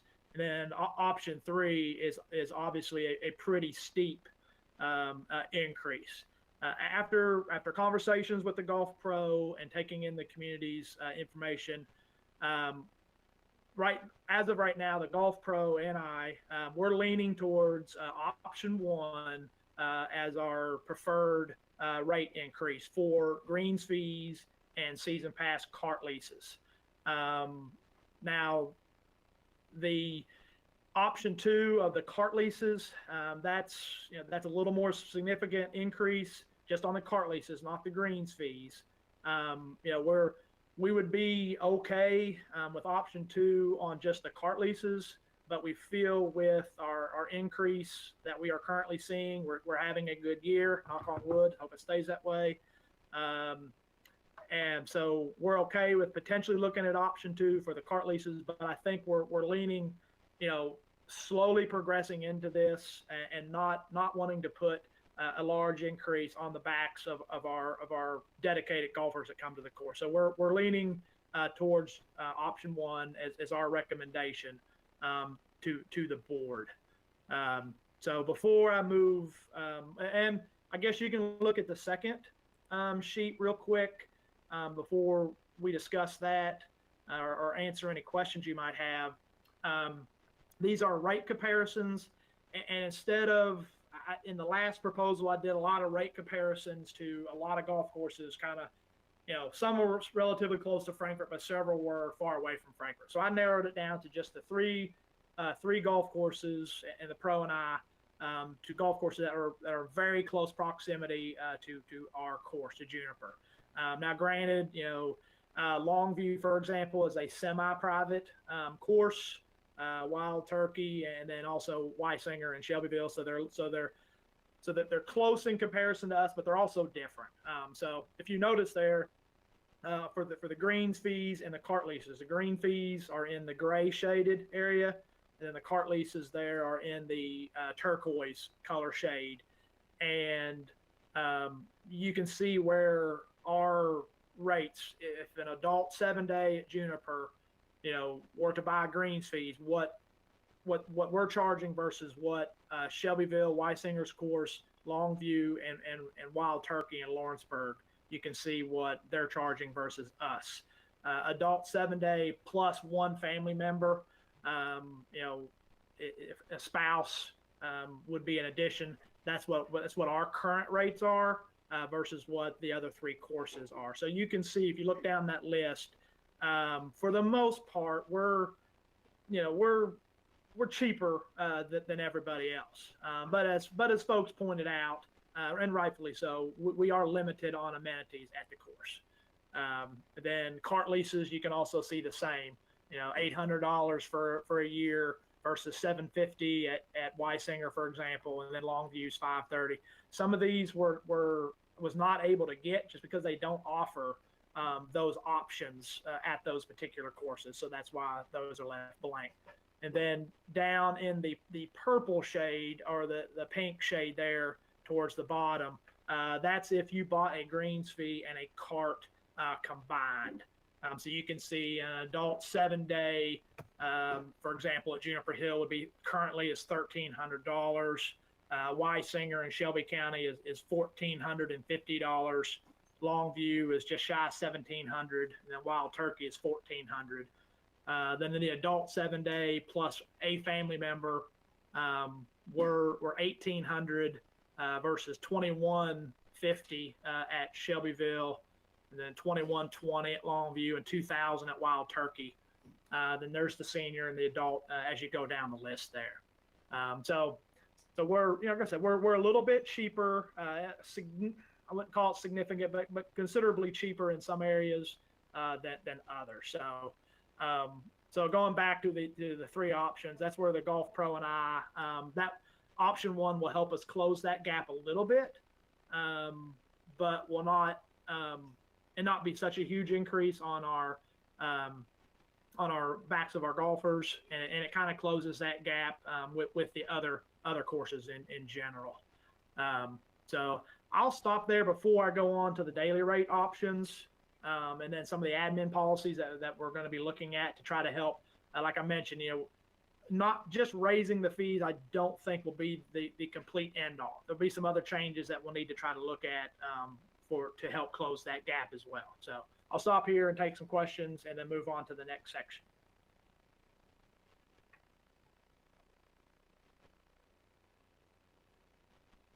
I know that's a lot to take in. The course is a lot of different price, and the different shades on the options there. Those, as you can see, the proposed rates are then brought into one rate. So you can see there the proposed rates. So basically, we would just have 4 total rates. I've just broken them out there so that you can see which is in each rate category. That's in the different color shades there on the spreadsheet. So, any questions or suggestions? And again, we're not taking a vote tonight, obviously. Just want to get the information to you so that either at the upcoming voting meeting on the 22nd, we can take a vote on these if you're comfortable, or if you need more information, we can definitely provide that. As I've mentioned before, we would like to try to have a vote on this at the November meeting, just because we do sell a lot of these passes as Christmas presents. But if it doesn't happen at the November meeting, it's not the end of the world. We could, I know we don't typically like to vote at work sessions, but we can maybe look at the December work session if we needed to, and that still left some time for Christmas presents for these as well. So. And we can make some separate time for folks after you reviewed these, if you have additional questions to come back to you for November 22nd, but there's a little time in between, and happy to have some individual conversations with you all. Yep, or you can send me direct questions and I can respond to you in emails or however you would like to go. So, okay, going to the third page in the spreadsheet. This is a little more simpler. We broke it down into 2 options for the daily fees, and we're recommending option 1 here as well. And this is just implementing a $3 increase on weekends and holidays only, and keeping the daily rates the same. We have seen we've seen good, strong daily play this summer, coming, quote unquote, coming out of the pandemic, I guess, and then going back in. But people have been wanting to get outside. Golf has kind of starting to make an uptick. So we're recommending the option 1 with just a $3 increase on weekends and holidays. And to make note, prior to, and I believe this was mentioned in the citizen comments as well, prior to COVID, we did have a weekend and holiday rate, and I believe it was $3 as well. So, Kirk, correct me if I'm wrong on that. Then option 2 is just a stiffer increase. Maybe in 2 to 3 years, if we start to see improvements, on some of our amenities, and maybe we're recommending maybe then we start looking at an increase of this at that amount. But for this coming year, we're only recommending the option 1 increase. So, and then the last sheet here, the 4th page in your document there, I've typed out 16 different other administrative policies and procedures that were being considered. As I mentioned, a lot of these came from the public input, and some of these things we kind of already knew as well. Speaking with the Golf Pro, we're currently receiving bids on an online tee time system. One of the issues that we face is we have some no-shows on our tee times. People call and make a tee time, and then they don't show up. So then we've held that time for somebody, and they've not showed up, and then we've not gotten that revenue. An online tee time system should help that, because we can take a credit card to hold your reservations and put some limitations on that to hopefully not have so many no-shows. we're taking into consideration, limiting the number of rounds per cart lease. So a major problem to solve there is how do we track that? So we're working on that, so that way, cart for season cart holders, they're not being overly used, and we'll obviously give them, for a better deal for buying a cart up front and having that money up front. We may need to look at, trying to limit that to some degree to try to recoup some of the costs there. Potentially going back to requiring 2 people per cart as much as we can. We went away from that due to COVID for obvious reasons. We're looking at running different specials. 9 and dine, play 9 holes. That was a recommendation from somebody at the community meeting. Play 9 and then go dine. So might be trying to work out with some restaurants. If they come play golf at Juniper, can they get a discount at your restaurant or something to that fact? Same thing with the hotels. We're also looking at maybe trying to limit some of our special events that we have at the golf course. That is one good thing.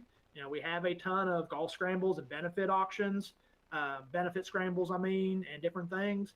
But then that cuts into our daily play as well. So we don't want to get rid of those, obviously, at all. We still want to have those, but we may need to just look at how we book those and when we book those to try to increase our daily play, which helps on our overall revenue.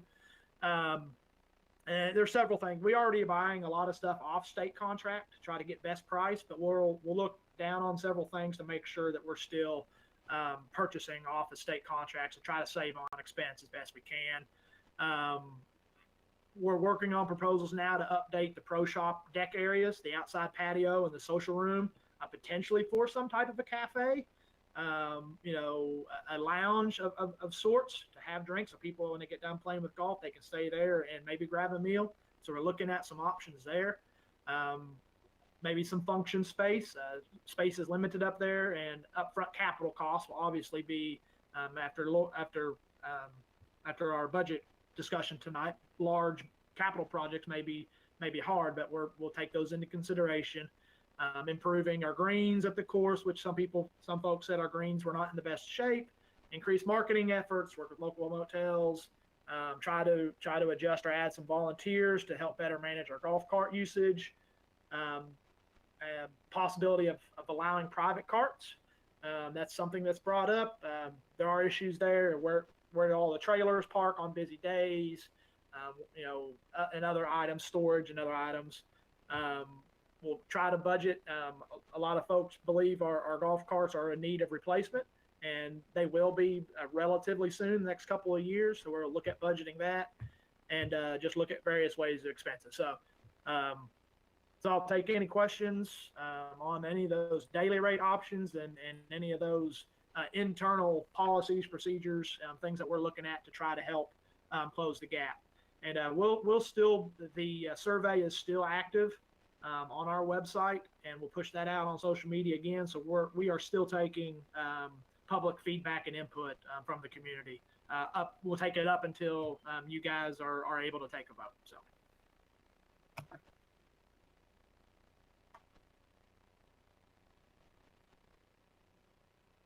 That's all I have. If you have any questions, I'll be glad to answer, or I can answer at any time.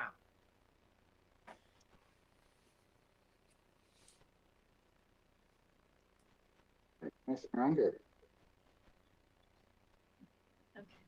I just wanted to thank you, Mr. Pickens, for all the info. I know it took a bit of time to compile all of that, and it's all pretty new for me because I have not been a part of the golf community.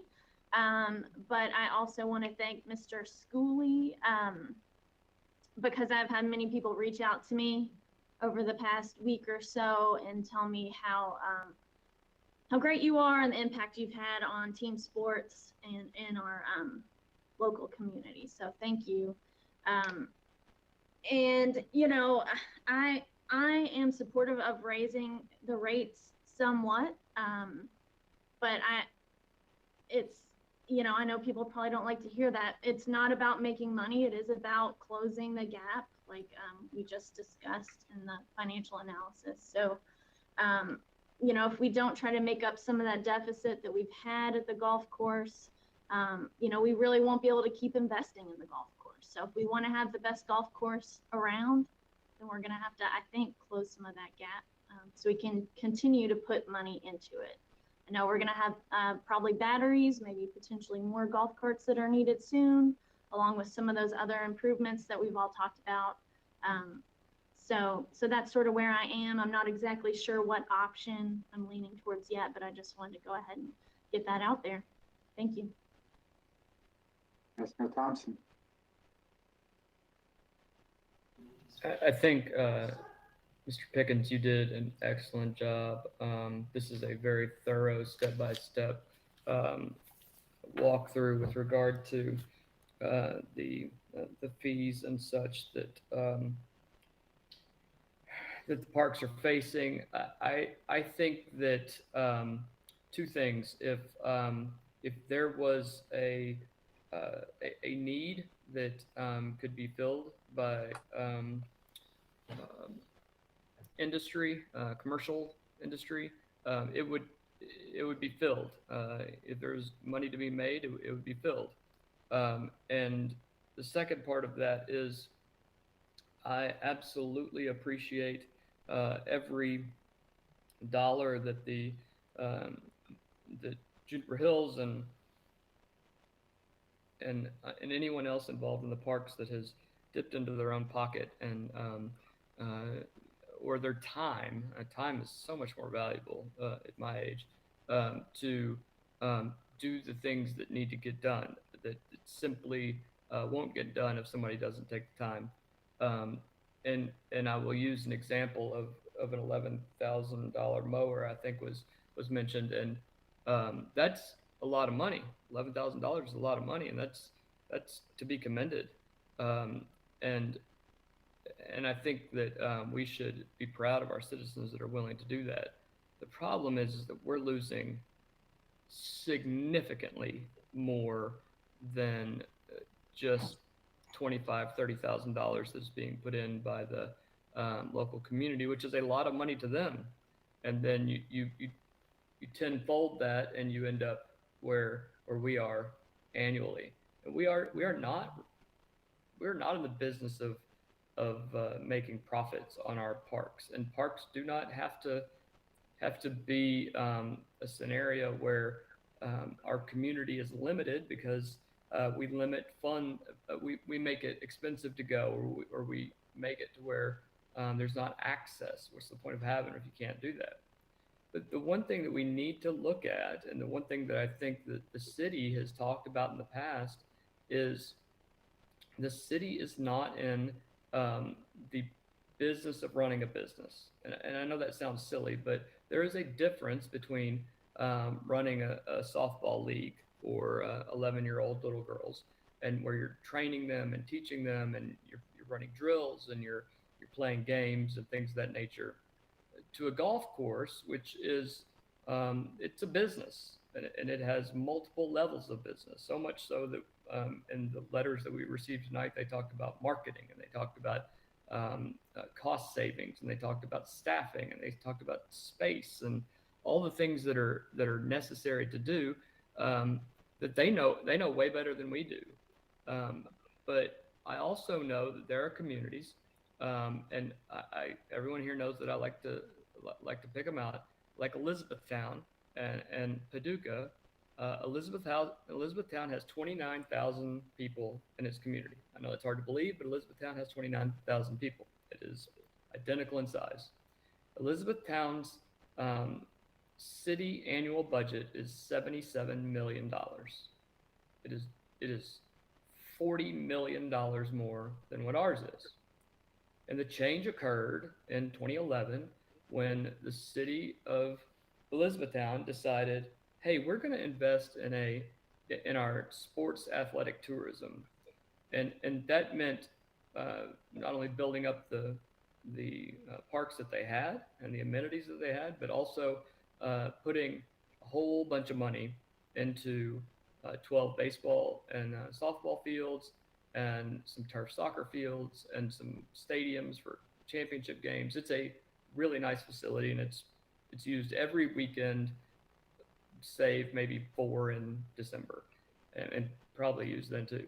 And that annually, you know, the 30 to 40 million dollars it took to build something as nice as that was, and they bonded it, brings in more than $17 million in addition to what the income was for restaurants, hotels, bars. $17 million in addition to what they had before. That's a lot of tax rates that are consumption taxes. And on top of that, they have a transient tax that they utilize for Airbnbs. And in 2018, their Board of Commission decided that they would utilize a third-party administrator to essentially run their parks. They did not lower the number of people who are working in their parks department. They had an organization that has hundreds of billions of dollars of assets. That's all they do is run parks. And instead of losing $1 million a year on their major sports park that they had, they were losing $1 million on one park. The very next year, they paid their bond and they made $1 million that was returned to the city. Now there were several $1 million were made on, but that was what was returned to the city. An extra $1 million off a sports program allows you to pay your bond and provide new facilities. It worked so well for them that they now have a $77 million budget. They have industry that's coming in. They have, as you all know, industries that are tied to Ford and other manufacturers that are coming in. And because of that, that sports tourism really drove the quick expansion of the economic drivers in the town. Now that's not the only economic development you use, but that is a big shot in the arm. Paducah saw what was happening in Elizabethtown, and in 2020, in the middle of the pandemic, they agreed to do the exact same thing, and they saw immediate returns. I think Sean does an amazing job in laying out what our costs and what we see as hindrances here. I've played on the Juniper Hills golf course for my entire life.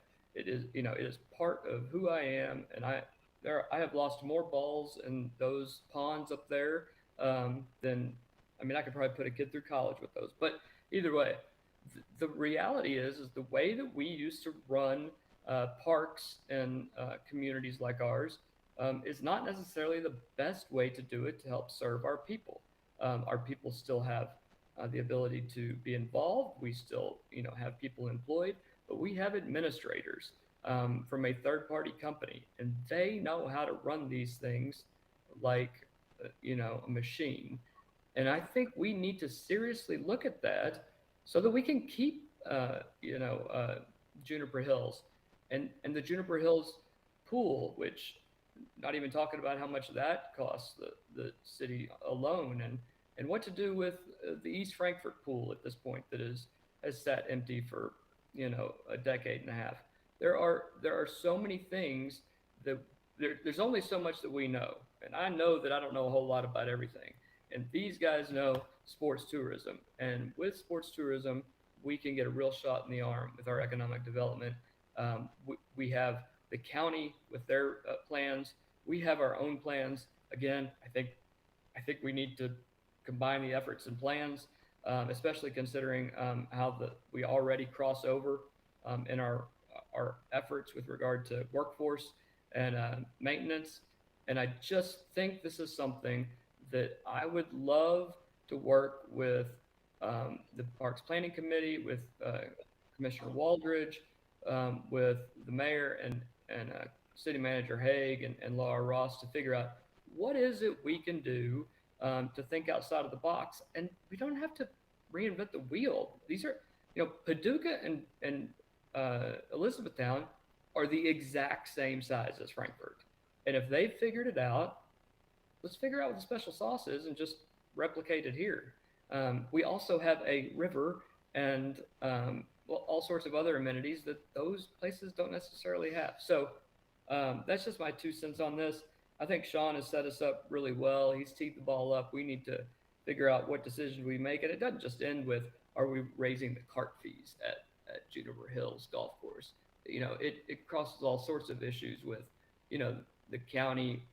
You know, I know there was a lot of people that are upset about them perhaps getting rid of their driving range and all sorts of things. Well, we've got space. We've got all sorts of space. Maybe we'll have more space. But that's my 2 cents, and I appreciate you all listening to me on that. Thank you, Commissioner Thompson. Good points. And anyone else? Any other questions, discussion? For Mr. Pickens? Huh? Well, seeing none, we do appreciate you, Sean, doing all of this work and laying it all out for us. Thank you. And we will look at taking this up at the end of the month. Thank you, sir. Thank you, Mayor. We will, from the discussion, at least right now, until we hear otherwise, I think there is some consensus on option 1. I think the only other question was on what Sean presented on just the cart leads for option 2. So in getting direction from the commission, how you'd like us to proceed to present this to you at the November 22nd voting meeting. Is there consensus on that? Only option 1 or option 1 with the cart lease? We could present those two. Option 1 with straight option 1, or the second would be option 1 with the option 2 cart lease. We can present those to you on the 22nd, and you can vote for which one you think is best. Okay.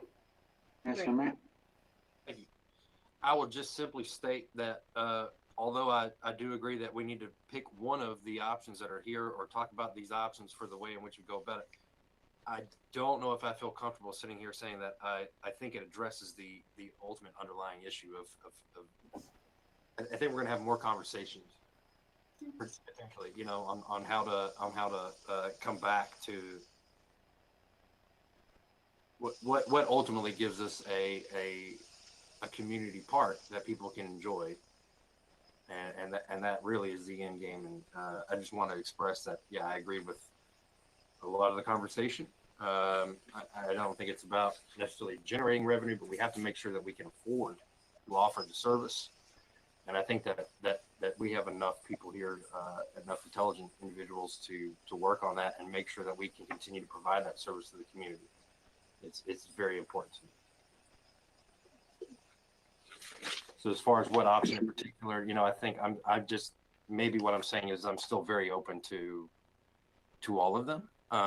Maybe because I want to make sure that we do have a clear, is this the issue that addresses the loss in revenue that we feel comfortable moving forward and saying, okay, you know, we're done discussing Juniper Hills Golf Course at this point. We feel like we've handled it. So I will just simply say that. Appreciate that. Thank you, Commissioner May. Commissioner Unger, you want to say a word? I think Commissioner Thompson actually had his hand up before me. Well, go ahead. You it's your turn. It's your turn. Just following the hand raising rules. I just also wanted to make a comment that I'm between option 1 and 2, both for the season pass greens fees and the cart fees, as well as maybe even the daily fees. I could not get up to the course last week, but I did talk to Sean, and I would like to get up there and have some of those conversations one-on-one, hopefully sometime this week. So I'm sort of sitting there with Commissioner May. I'd like to discuss this a little bit before I say exactly what option I would like presented to vote on. Thank you. Mr. Thompson, you want to add?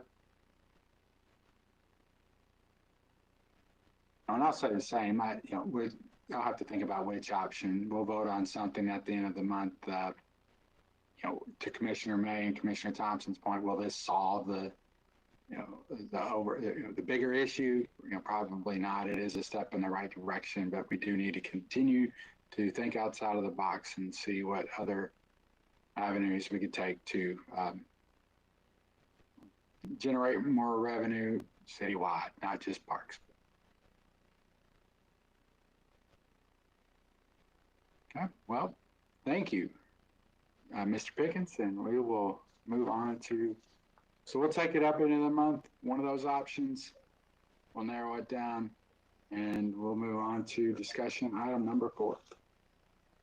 Yes, thank you, Mayor. Chief Briscoe is here to do a presentation, brief presentation on selection of a site for a new fire station. As you all may remember, there was a feasibility analysis conducted in 2017 and 18 because, as we know, to replace the very inadequate and aging Fire Station 1 that's connected here to City Hall. So I'll turn it over to him.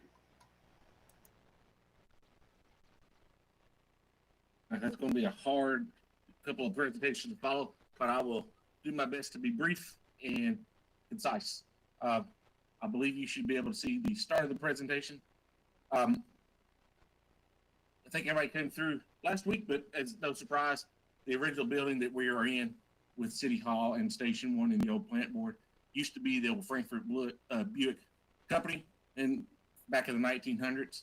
So back about in the mid to late 1950s, that's when we started to see the transformation into City Hall and the fire department. In 1958, we transitioned from our West Main station into the City Hall location where we're currently at. And as you can imagine, going from a dealership transitioned to a firehouse / governmental building, went through some significant renovations and facade improvements in order to get us in there. What we now know is our current City Hall and fire station. We currently inhabit about 7,000 square feet. That includes the apparatus bay, that includes the living quarters and office space that we have in that building. As no surprise, over the last 60 years that we've inhabited, we've seen increases in vehicle size, we've seen staffing increase, demand, and service delivery changes since that time, and brought about some significant limitations that we've identified.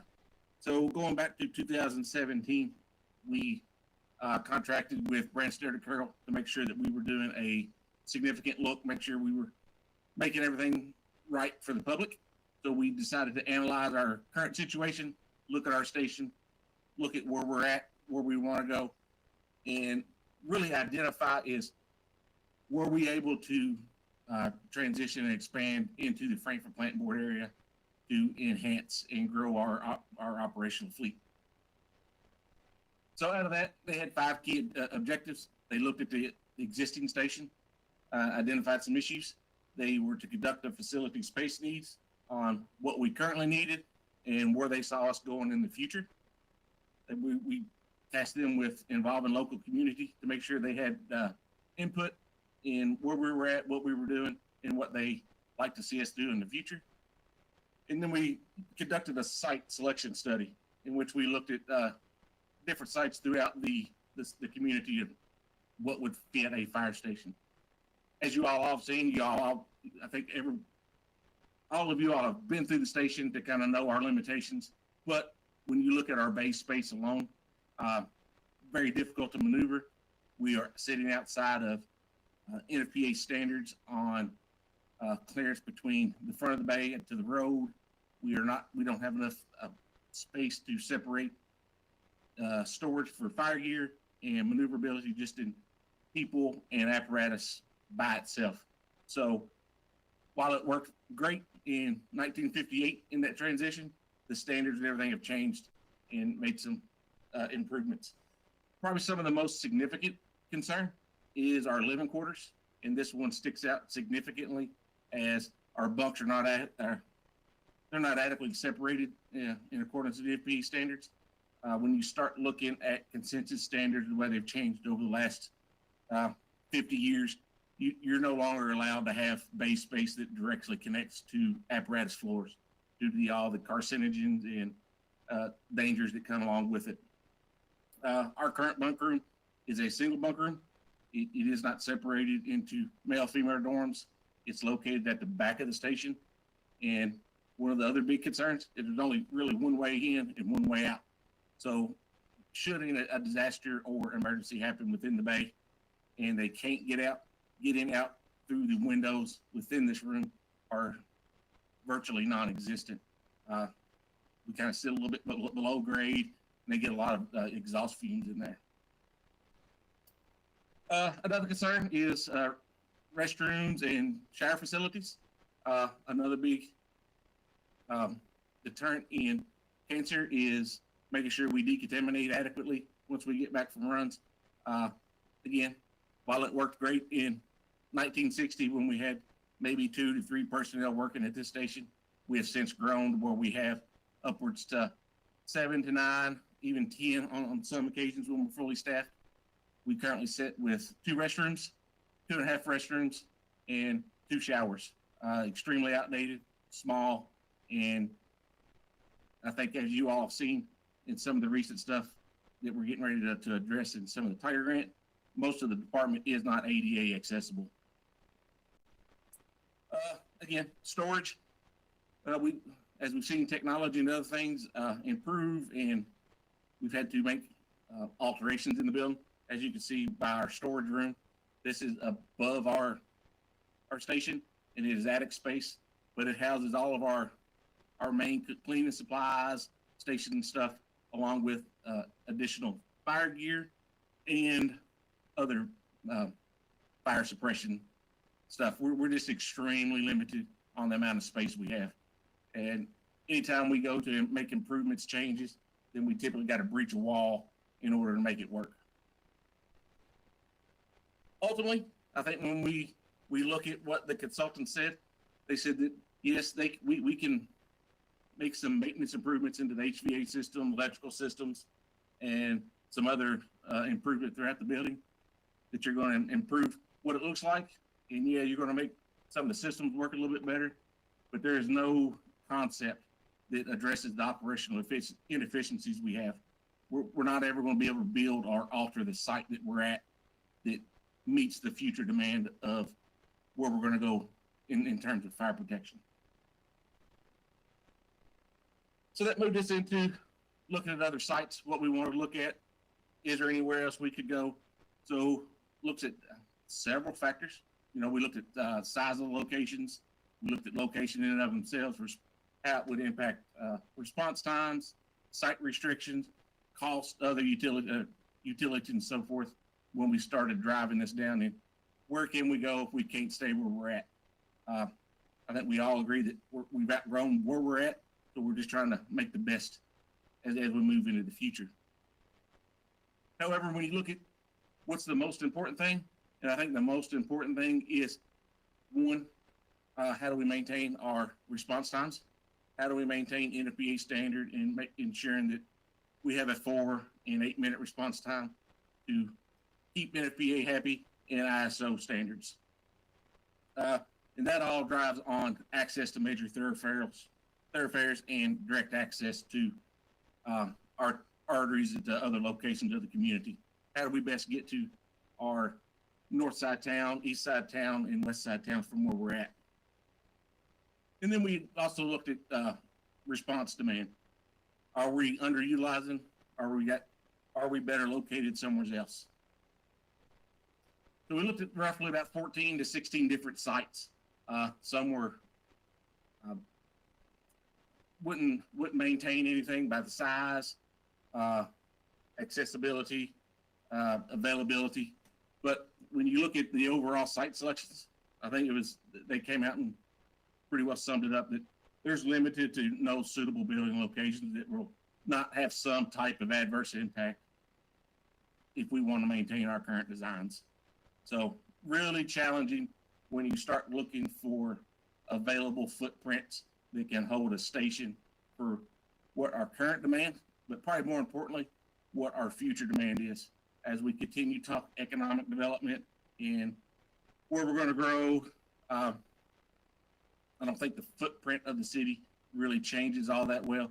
as much as we keep talking about infill and build up of existing property. That's why maintaining a footprint on Second Street is vital. It's extremely important. As we look towards the future, and again, as we talk about the infill, we talk about parcels B and C. There is no change in the geographics of Frankfort that does not mandate a station on the Second Street corridor somewhere. When you look at the ability to get to different areas of the community, the arterial way that Second Street provides is there's nothing that beats it.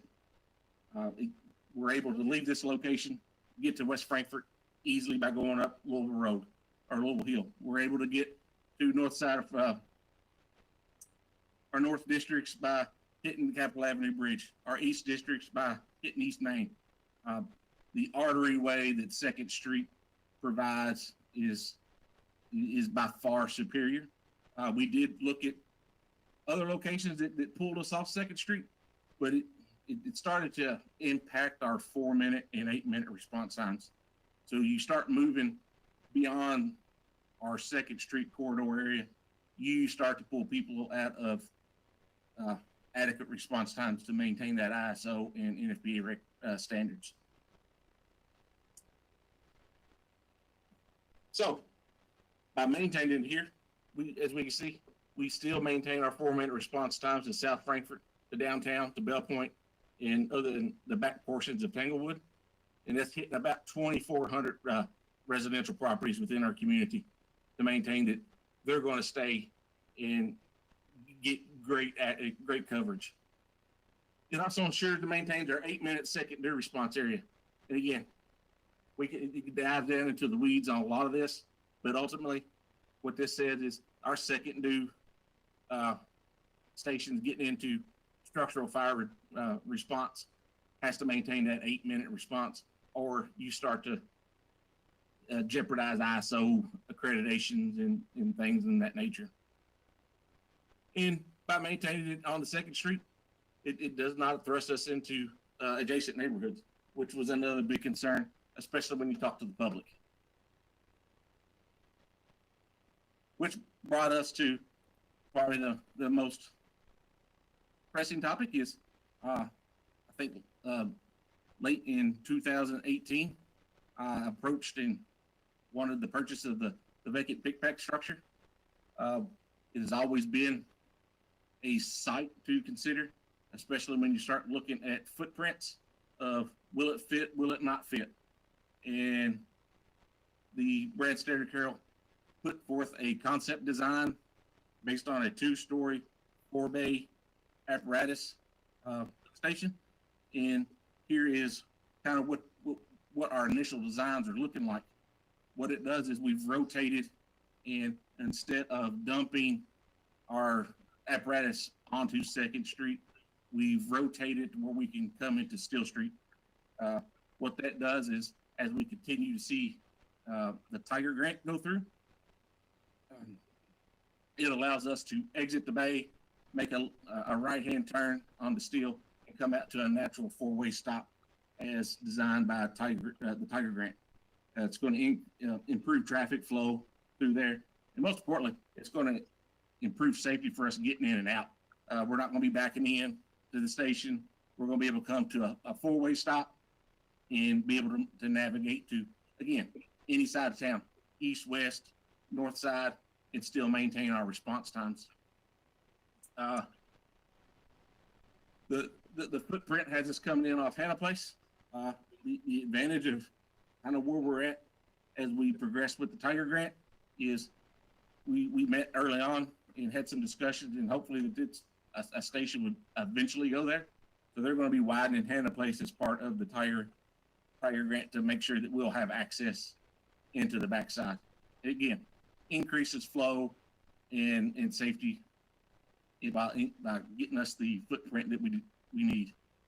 It does accommodate for employee parking. We got 13 spots, but also off the Steel Street side there to the lower left is city overflow parking. in the event that it was ever needed. So overall, what this slide says is, yes, a 2-story fire station does fit, and it increases our size from where we're currently at. This is the first floor layout. It's pretty colorful, but the big thing to understand is that your orange side is your what we consider contaminated, dirty side, and we've got a defined cutoff. That's apparatus bays, that's storage rooms, that's gear storage, hose storage, and a condensed training access point to the left that allows us to do standpipe operations, rappel, do various different things within the station. And then it's got a defined cutoff. So you've got separate air handling systems that does not allow for cross-contamination. Your blue interior is all electrical station support. And then your greens and yellow and light blue is office, entry vestibules, and so forth. As you can see, the yellow would be a entry lobby. It would have be controlled access that only party personnel can get through. So once you made entry into the lobby vestibule area, you'd be locked down. You wouldn't be able to navigate throughout the building beyond that. When we was looking at what we needed and where we wanted to go in the future, we quickly identified that, yeah, we need an additional training room. So we added a training room that would house up to about 40 people, training, community room, whatever we want to use it for at that point. So that's in the first green portion. It has a report room to house various computers, station watch, to watch the vestibule, but mainly it's for personnel to do their reports. You have a captain's and a battalion chief's office, and then we have a first floor fitness room where they'll be able to maintain their physical fitness.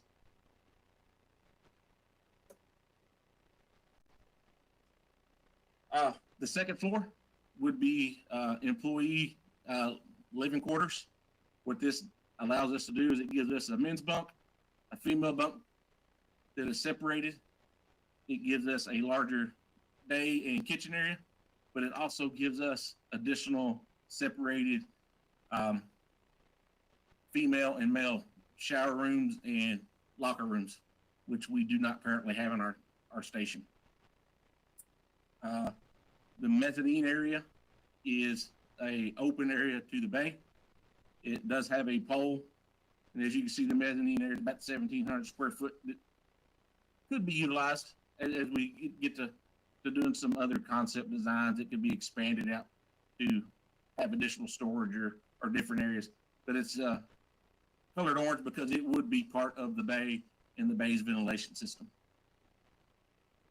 So one of the things I asked them to do is, when they did give us a concept, to try to blend it in with the local community and footprint the best we could from what we had. This is what the 2-story station. It's brick. Again, you're only seeing 2 bays just because of the way it's setting. The fire truck entry where it's set is Steel Street. The brown car going down would be 2nd Street. You have a little patio entryway there that sits right under the fire station 1. So I really liked in how they tried to incorporate somewhat of a historic look and make it blend into the current surroundings. Now, there's also been some additional discussion since we've had this point. We're all aware that we have a training center at Bridge Street.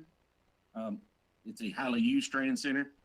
It is the foundation to ensure that we have qualified emergency responders at the basic and advanced level. So was asked to see if we could incorporate vacating that building and adding it to the current station. So again, laid out the parameters and what we were looking for and how it could be incorporated. So what this does is it gives us 2 additional training rooms in the green.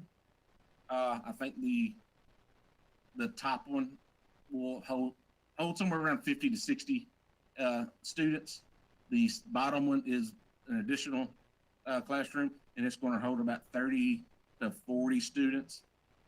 It's got an operational, a removable partition that should we want to do one large classroom instead of two, we have that option. We've got 10 different breakout rooms, and it's all based on our educational needs and how we're doing our paramedic and EMS programs. So it gives us a lot more space. It allows us to vacate the current Bridge Street. It allows us to vacate out of the back of IT and put everything that's related to the fire department into one location. And this is what their initial third 3-story concept kind of looks like.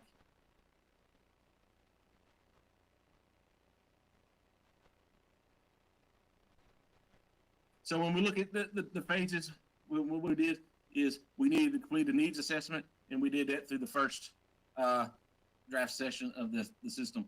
We needed to identify sites, and we identified sites. We eventually secured a land acquisition of the current pick-pack location.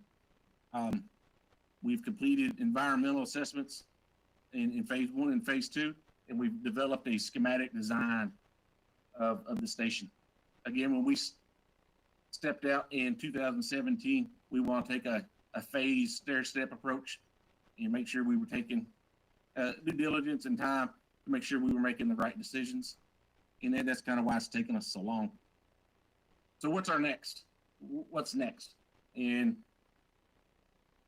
the next big thing is to finish the design development.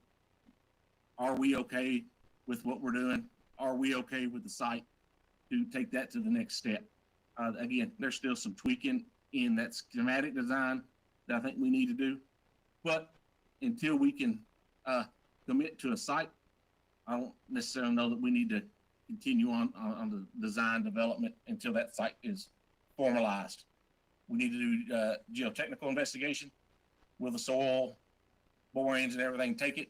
And then ultimately, you want to get your construction documents drawn up. So you're looking at about another 100,000 before we're considered what we consider a shovel-ready project. And I kind of bring that forward because we're kind of watching some grant funding out of the federal government that will be specifically set aside for fire station development or construction. But those projects are going to have to be shovel ready. So we're light years ahead of some organizations, but I think in order to be extremely competitive when and if this becomes available, that we need to start making some decisions within the next month or two on what the future holds for this location. Again, if we were to pull the trigger and say, yes, this is what we're wanting to do, we're okay, we're ready to commit, work with the city manager and finance to secure the 100,000, and we still got about another 6-7 months of work at the design development, geotechnical, and construction documents before it would be deemed a true shovel-ready project. And again, we're still working on identifying funding. I think primarily would love to get a grant, but when we dove into this 4 or 5 years ago, we were looking at, again, the highly anticipated public safety building bond being paid off and how that would be able to be rolled over into another bonded infrastructure project that enhanced public safety. So that's the presentation. I'm gonna stop sharing my screen. And I guess if there are questions or city manager, kind of where we go next. Thank you, Chief Briscoe.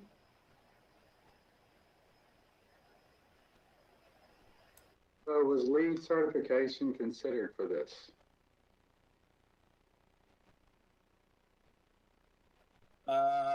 Ask your question again. I did not hear you. Well, lead certification for sustainability. We heard Andy Seth's presentation a few weeks ago talking about the grants that are going to be coming from the infrastructure bill.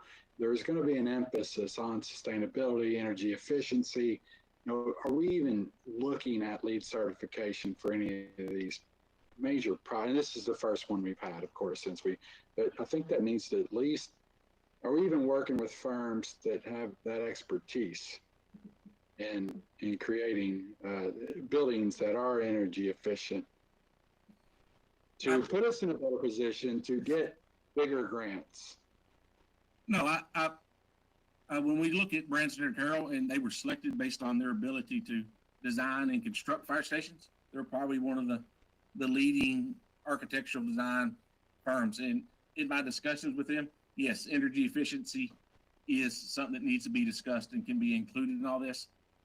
How it plays into federal funding and grant funding is yet to be determined, I think would be the best way to put it, because we have not gotten into the nuts and bolts of where those energy efficiencies can be placed until, now this is my understanding, I'm not an architect, but my understanding in talking in our next phase is once we decide that yes, we are committed to this location, we're committed to the design, those energy efficiencies and discussions come up in the next phase of the final design development.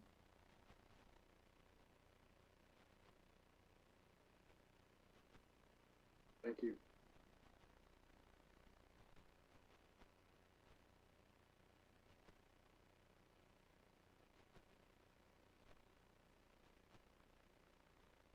I think you answered everyone else's questions last week or whenever they met with you.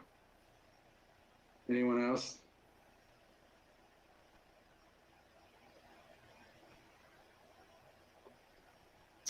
Okay, well, thank you. I'll take it as I'll get with our finance director, Alicia Boyd, and Chief Briscoe, and we'll map out the next steps because, as he mentioned, it's would probably be over the next 6 to 7 months, about $100,000 to be able to do all the final work. And to your question, Mayor, yes, when you really actually do the design and the construction documents, that's the consideration to be renewable energy, LEED certified, all that, to have a green, the greenest of green fire stations. And that's when that will be considered. So if there's no other objections, I will meet back with them and we'll present some additional information to you once we have that, once we have it ready. Thank you, Chief. All right. That's the end of the discussion items. We do have one action item tonight at first reading. We're seeking a sponsor. Commissioner Unger, would you like to sponsor this? Great. I'll turn it over to our city attorney, Ms. Ross. An ordinance amending ordinance number 13, 2021 series, appropriating the revenue to be received by the city of Frankfort for the fiscal year 2021-22. This ordinance amends ordinance number 13, 2021 series, appropriating the revenue to be received by the city for the fiscal year 2021-22 by adding the following expenditures and transfers as noted in the ordinance. General fund, $863,215 aggregate total. Transfers from general fund, $176,131 aggregate total. Capital improvements, $19,131 aggregate total. Tiger fund, $157,000 aggregate total. And by adding the following revenue, general fund, $794,656 aggregate total. Thank you, Laura Ross. And I just want to add for the Board of Commissioners that, Alicia Board is here to answer any questions you may have, but these are all expenditures that the commission has already approved. And as you can see, many of which were paid by grants that we received.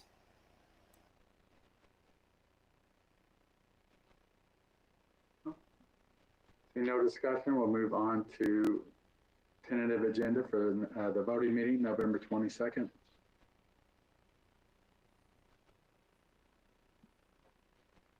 And I have the amending the scope of work for the comprehensive plan to include rewriting the zoning codes, the lobbying proposal, Juniper Hills fees.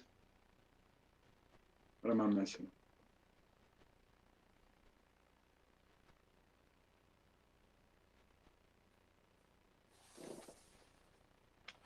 Anything else? No?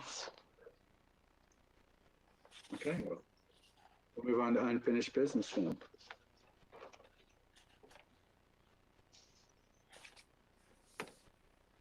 Mayor, I think Mayor Pro Tem Waldridge may have had something on her previous. On a tentative agenda? Yes. I'm sorry, Commissioner Waldridge. Go ahead. Yes. Can you hear me? Yes. Yes. So I would like for us to start thinking of getting back into our regular meetings. And hopefully we can put that on the agenda for so we can get back into our quarters, the first meeting in December. I understand we're moving in the right direction. Numbers have been fluctuating as far as COVID. I believe we're all been vaccinated right now. I don't understand why we're not, but I think it's good for us to get down there so our community can start being where we can serve them and being able to be in meetings and things of that nature. Our quarters are actually open. Our quarters are actually open for our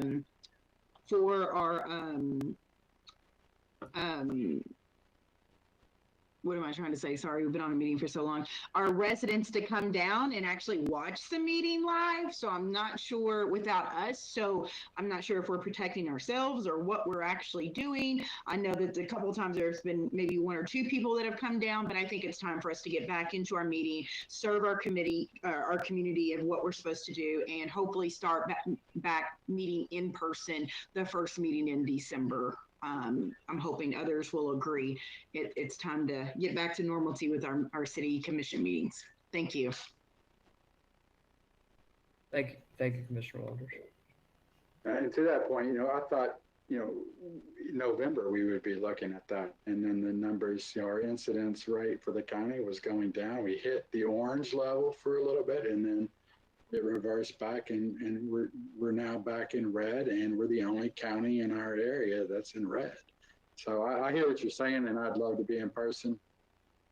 And but if you look at the incident map in Franklin County is a red donut hole and all surrounding counties are orange. So I don't know what's going on here in Franklin County, but I would encourage everyone to go on and get vaccinated, get your booster and follow the protocols. And the reason people are having to go in and meet in the chambers when we're not there is it's not because it's because the Attorney General basically is requiring us to make that available to people. Commissioner Unger, you had your hand up. Yeah, I just wanted to speak to that. I sent an email to Kyle right before the meeting to respond to this issue. And for me, it's just, my two children aren't able to get vaccinated yet. And I, on a personal level, have been very careful through the whole pandemic. Got vaccinated as soon as I could and plan to do the same with my children. I hope everyone else does the same. But I would just like to get through the holidays. For me, maybe talking about January or February sounds a little bit better. I just want to get through the holidays healthy and as safe as possible. So that's where I am. Commissioner Thompson. I in my communication with staff, I believe we are in the the waning moments of at least Delta variant, hopefully. And we have our children, ages 3 to 18. There are certain precautions that they're using, but we allow them to go to school every day for 8 hours with other children. If you go to a Franklin County High School football game, there are no masks. It's elbow to elbow people. I mean, because the Flyers rock and everybody wants to come watch the football team. But in seriousness, there were 65,000 people in Commonwealth Stadium this last weekend, elbow to elbow, no masks in sight. It's not a political statement on any front.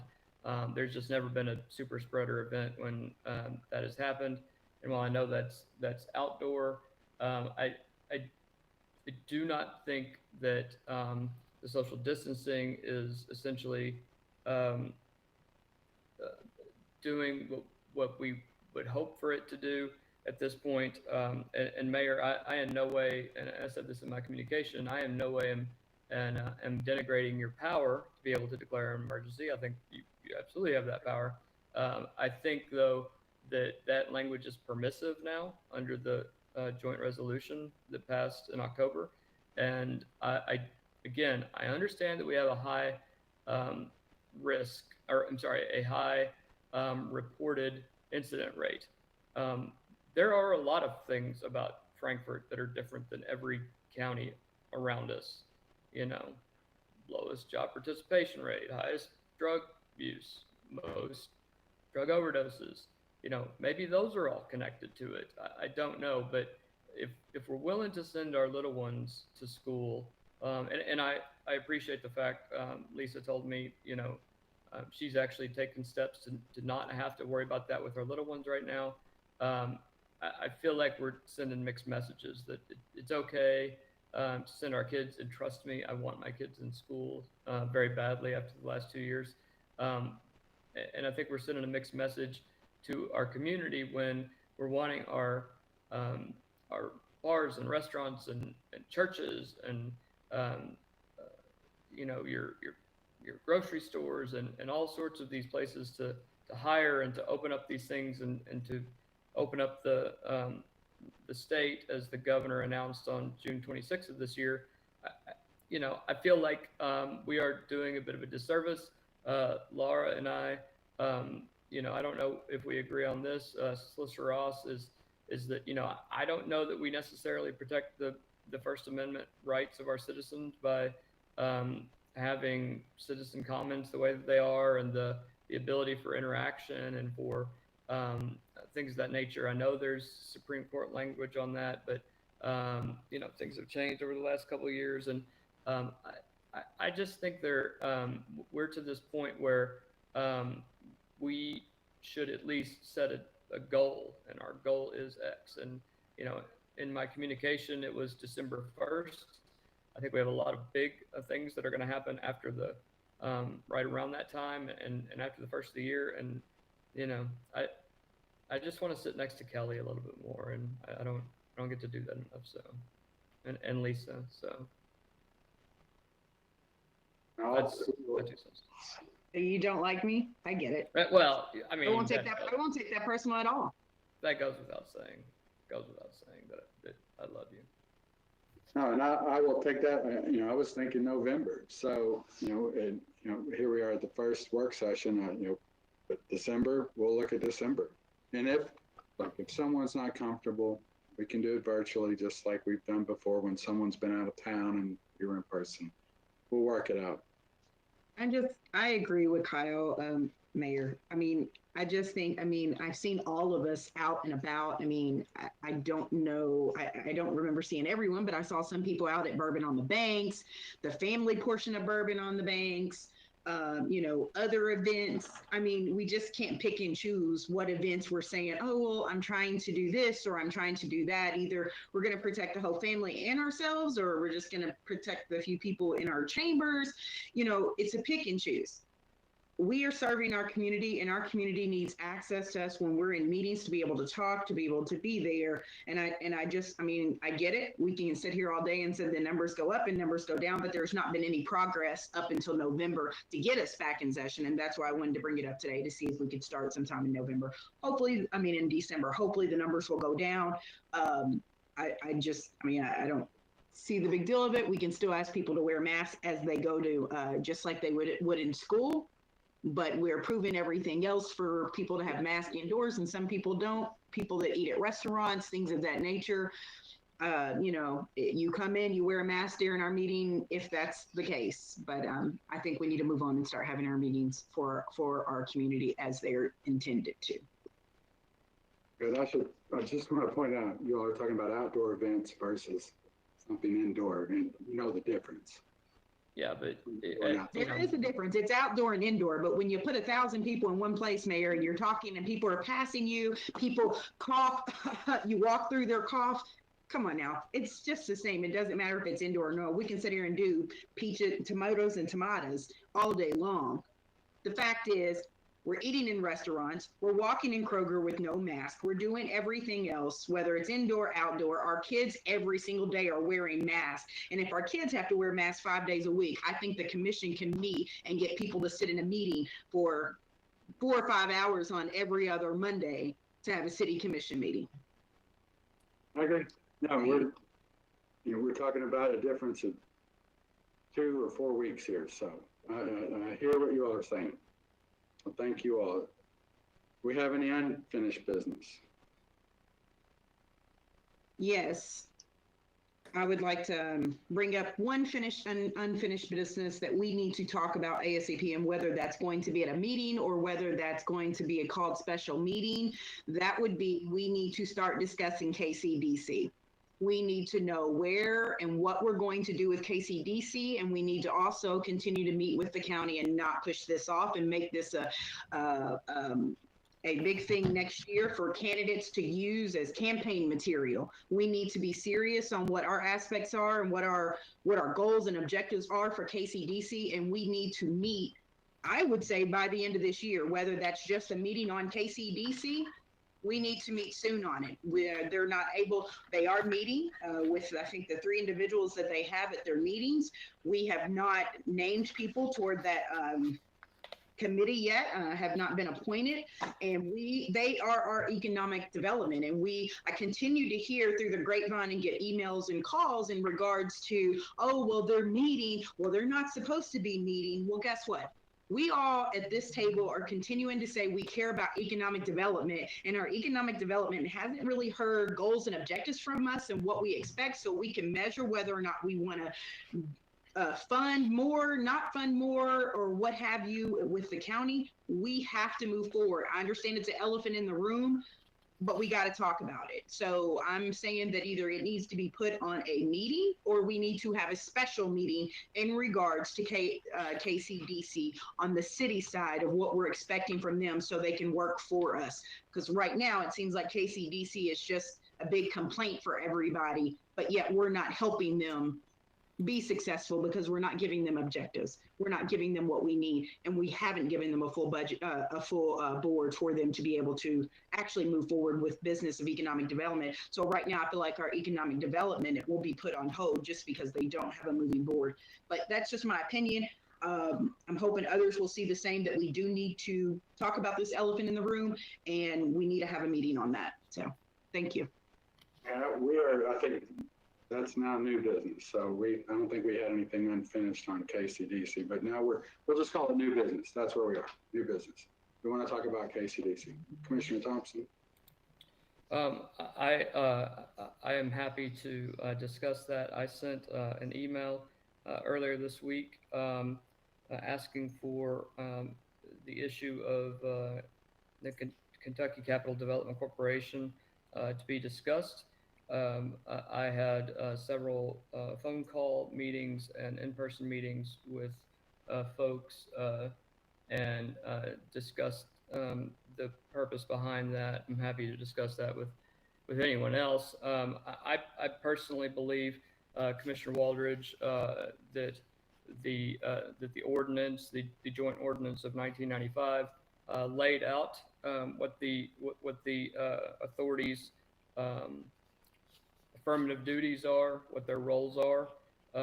It also laid out a number of other things that the city and county had to do, as well as a number of other people. And I don't think a whole lot of those bylaws and a whole lot of KRS 154.50 is being followed. I agree that economic development is was my number one goal when I joined the commission.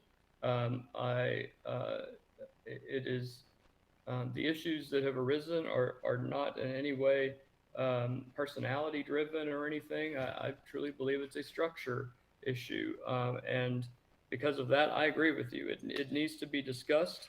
It needs to be the issue needs to be vetted by Solicitor Ross and City Manager Haig, and I will defer to them when they want to have that discussion, as I've asked them to at least figure out a means by which we can have that discussion, whether it's in a special called meeting or not.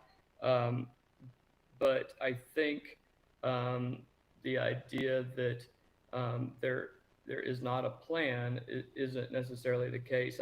I believe there is a plan. It's taken a while to develop how that happens, because quite honestly, the statutes and ordinances are a little hard to interpret working together, and in some cases you have to kick to other ordinances that are have had to be used by default. So be that as it may, I agree with you, Commissioner Waldridge, and I'm more than happy to have that discussion sooner rather than later. And you know, I think the mayor has he has a duty to appoint if the city is going to continue to participate. And so we have to decide if that's what we're going to do, and if that's what we're going to do, then we have to take those steps. So you know, I am fine with whenever anybody wants to have that discussion. I mean, I'm happy to do it, you know, anytime this week that meets the standards of notice, or first of next week, and we can go from there. I do know that City Manager Haig did ask for us to essentially give her some direction so she knew where to go, and I want to be able to give her the respect to at least do what she asked with regard to that, and I think that will take a discussion. Okay, so we do want to talk about this for new business. So we can look at either discussing it at a future work session or scheduling a special meeting. So we can take the pulse of everyone, however we need to do that. You know, whatever we have to do, just like you said, Commissioner Thompson. So I'm fine with that. Any other new business? Mayor, I think also what would help for clarity and having a discussion either at the work session in December or to call a special meeting. I think what's also really important is to be very clear on what the agenda is. There's been a lot of things discussed, so we need clarity on the agenda, and then we'd be happy to set the agenda and find a time that works, whether it's a special meeting or whether it's the work session. But a clear agenda will be very helpful. May I make a suggestion, Mayor? I would ask that we have a special called meeting as soon as that meets everyone's schedules, but also that would give Laura a chance to marinate over things that I think we all probably want to send to you, Mayor, about what we think the agenda items need to be. And you know, it would be a couple days before I'm even able to put that in words, and then you're a couple more days out from there. You know, perhaps we have a special called meeting next Monday if we can.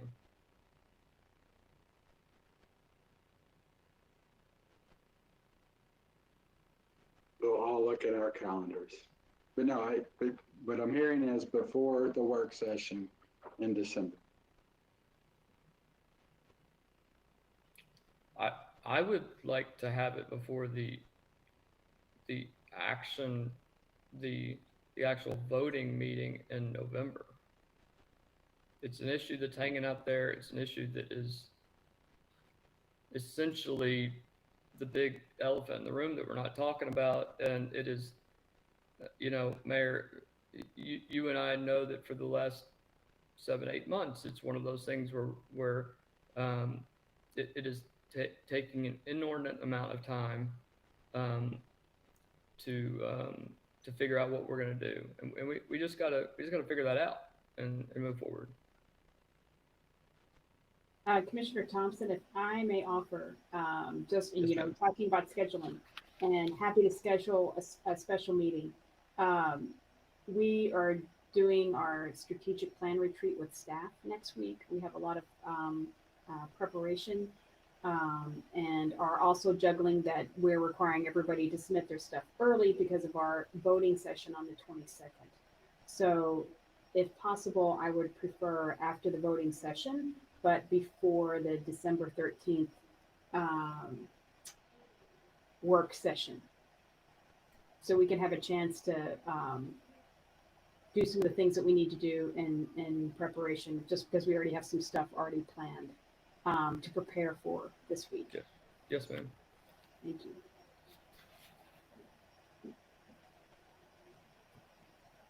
Okay, so we'll look at the schedules. I don't necessarily want to do it right now because I have to pull out my calendar, but let's think about it.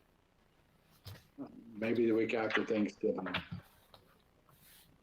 I can follow up with an email, Laura Ross. Sorry. Thank you.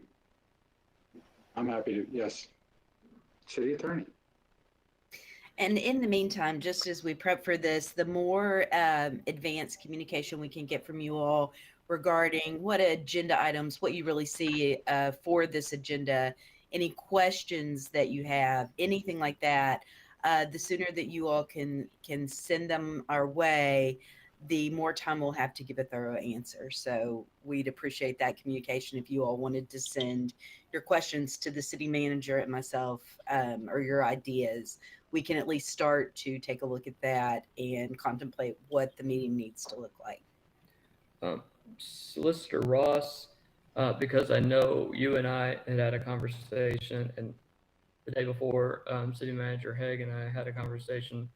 I know at the end of 2020, there was a discussion about the method by which the City Commission agreed that they would send items to be put on an agenda. And correct me if I'm wrong, that is to flow through the mayor, right? And to executive staff. And if the mayor decides not to put a certain thing on the agenda or a way to handle it, that the additional members of the commission can at least see what the other person said, and if there are 3 members that want something on the agenda, it can make it on the agenda. Is that correct? What I want to avoid is like rolling quorums and all sorts of crazy things like that. Of course. So what I would ask from you guys, yes, we do have an order that sets forth how we set our agendas. And generally, if 3 of you do or do not want an item on an agenda, we staff just need to, city manager, myself, city clerk, the mayor, we just need to hear from 3 of you in writing that you do want an item on an agenda or that you do not. What I would say is please do not reply all under any circumstances per usual. That's what I say every time we do any emails, and don't engage in any discussion. It's really just, do I want this on an agenda or do I not? Yes or no. And then the discussion, of course, would take place at the meeting. All right. So we have our marching orders. We'll work on the agenda. We'll work on a date. We'll do a special meeting. talk about KCDC and our involvement.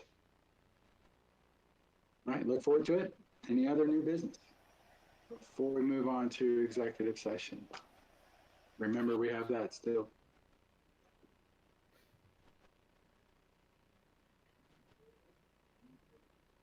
Commissioner May? Mayor, I move we move to executive session per KRS 61.8101F, personnel discussion of an employee's request for a hearing in KRS 61.8101B, deliberations on the sale of real property for community development purposes where publicity would likely affect. He's been practicing that. Second. Okay, we have a motion and a second to go into executive session. All those in favor say aye. Aye. Aye. Any opposed, say same sign? No? Okay, we'll move to executive session.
Now back in the open session. Welcome back. Mayor, I make a motion to uphold the city manager's decision regarding the employee personnel complaint filed for the Board of Commissioners consideration on October 28th. We have a motion Second. and we have a second. I'll ask the clerk to please call for a vote. Commissioner Waldridge, Yeah. Commissioner Thompson, Yes. Commissioner May, Yes. Commissioner Unger, Yes. Mayor Wilkerson. Yes, that motion carries. Motion to adjourn. Second. All those in favor say aye. Aye. Aye. Okay, motion carries. See you next time. Thank you.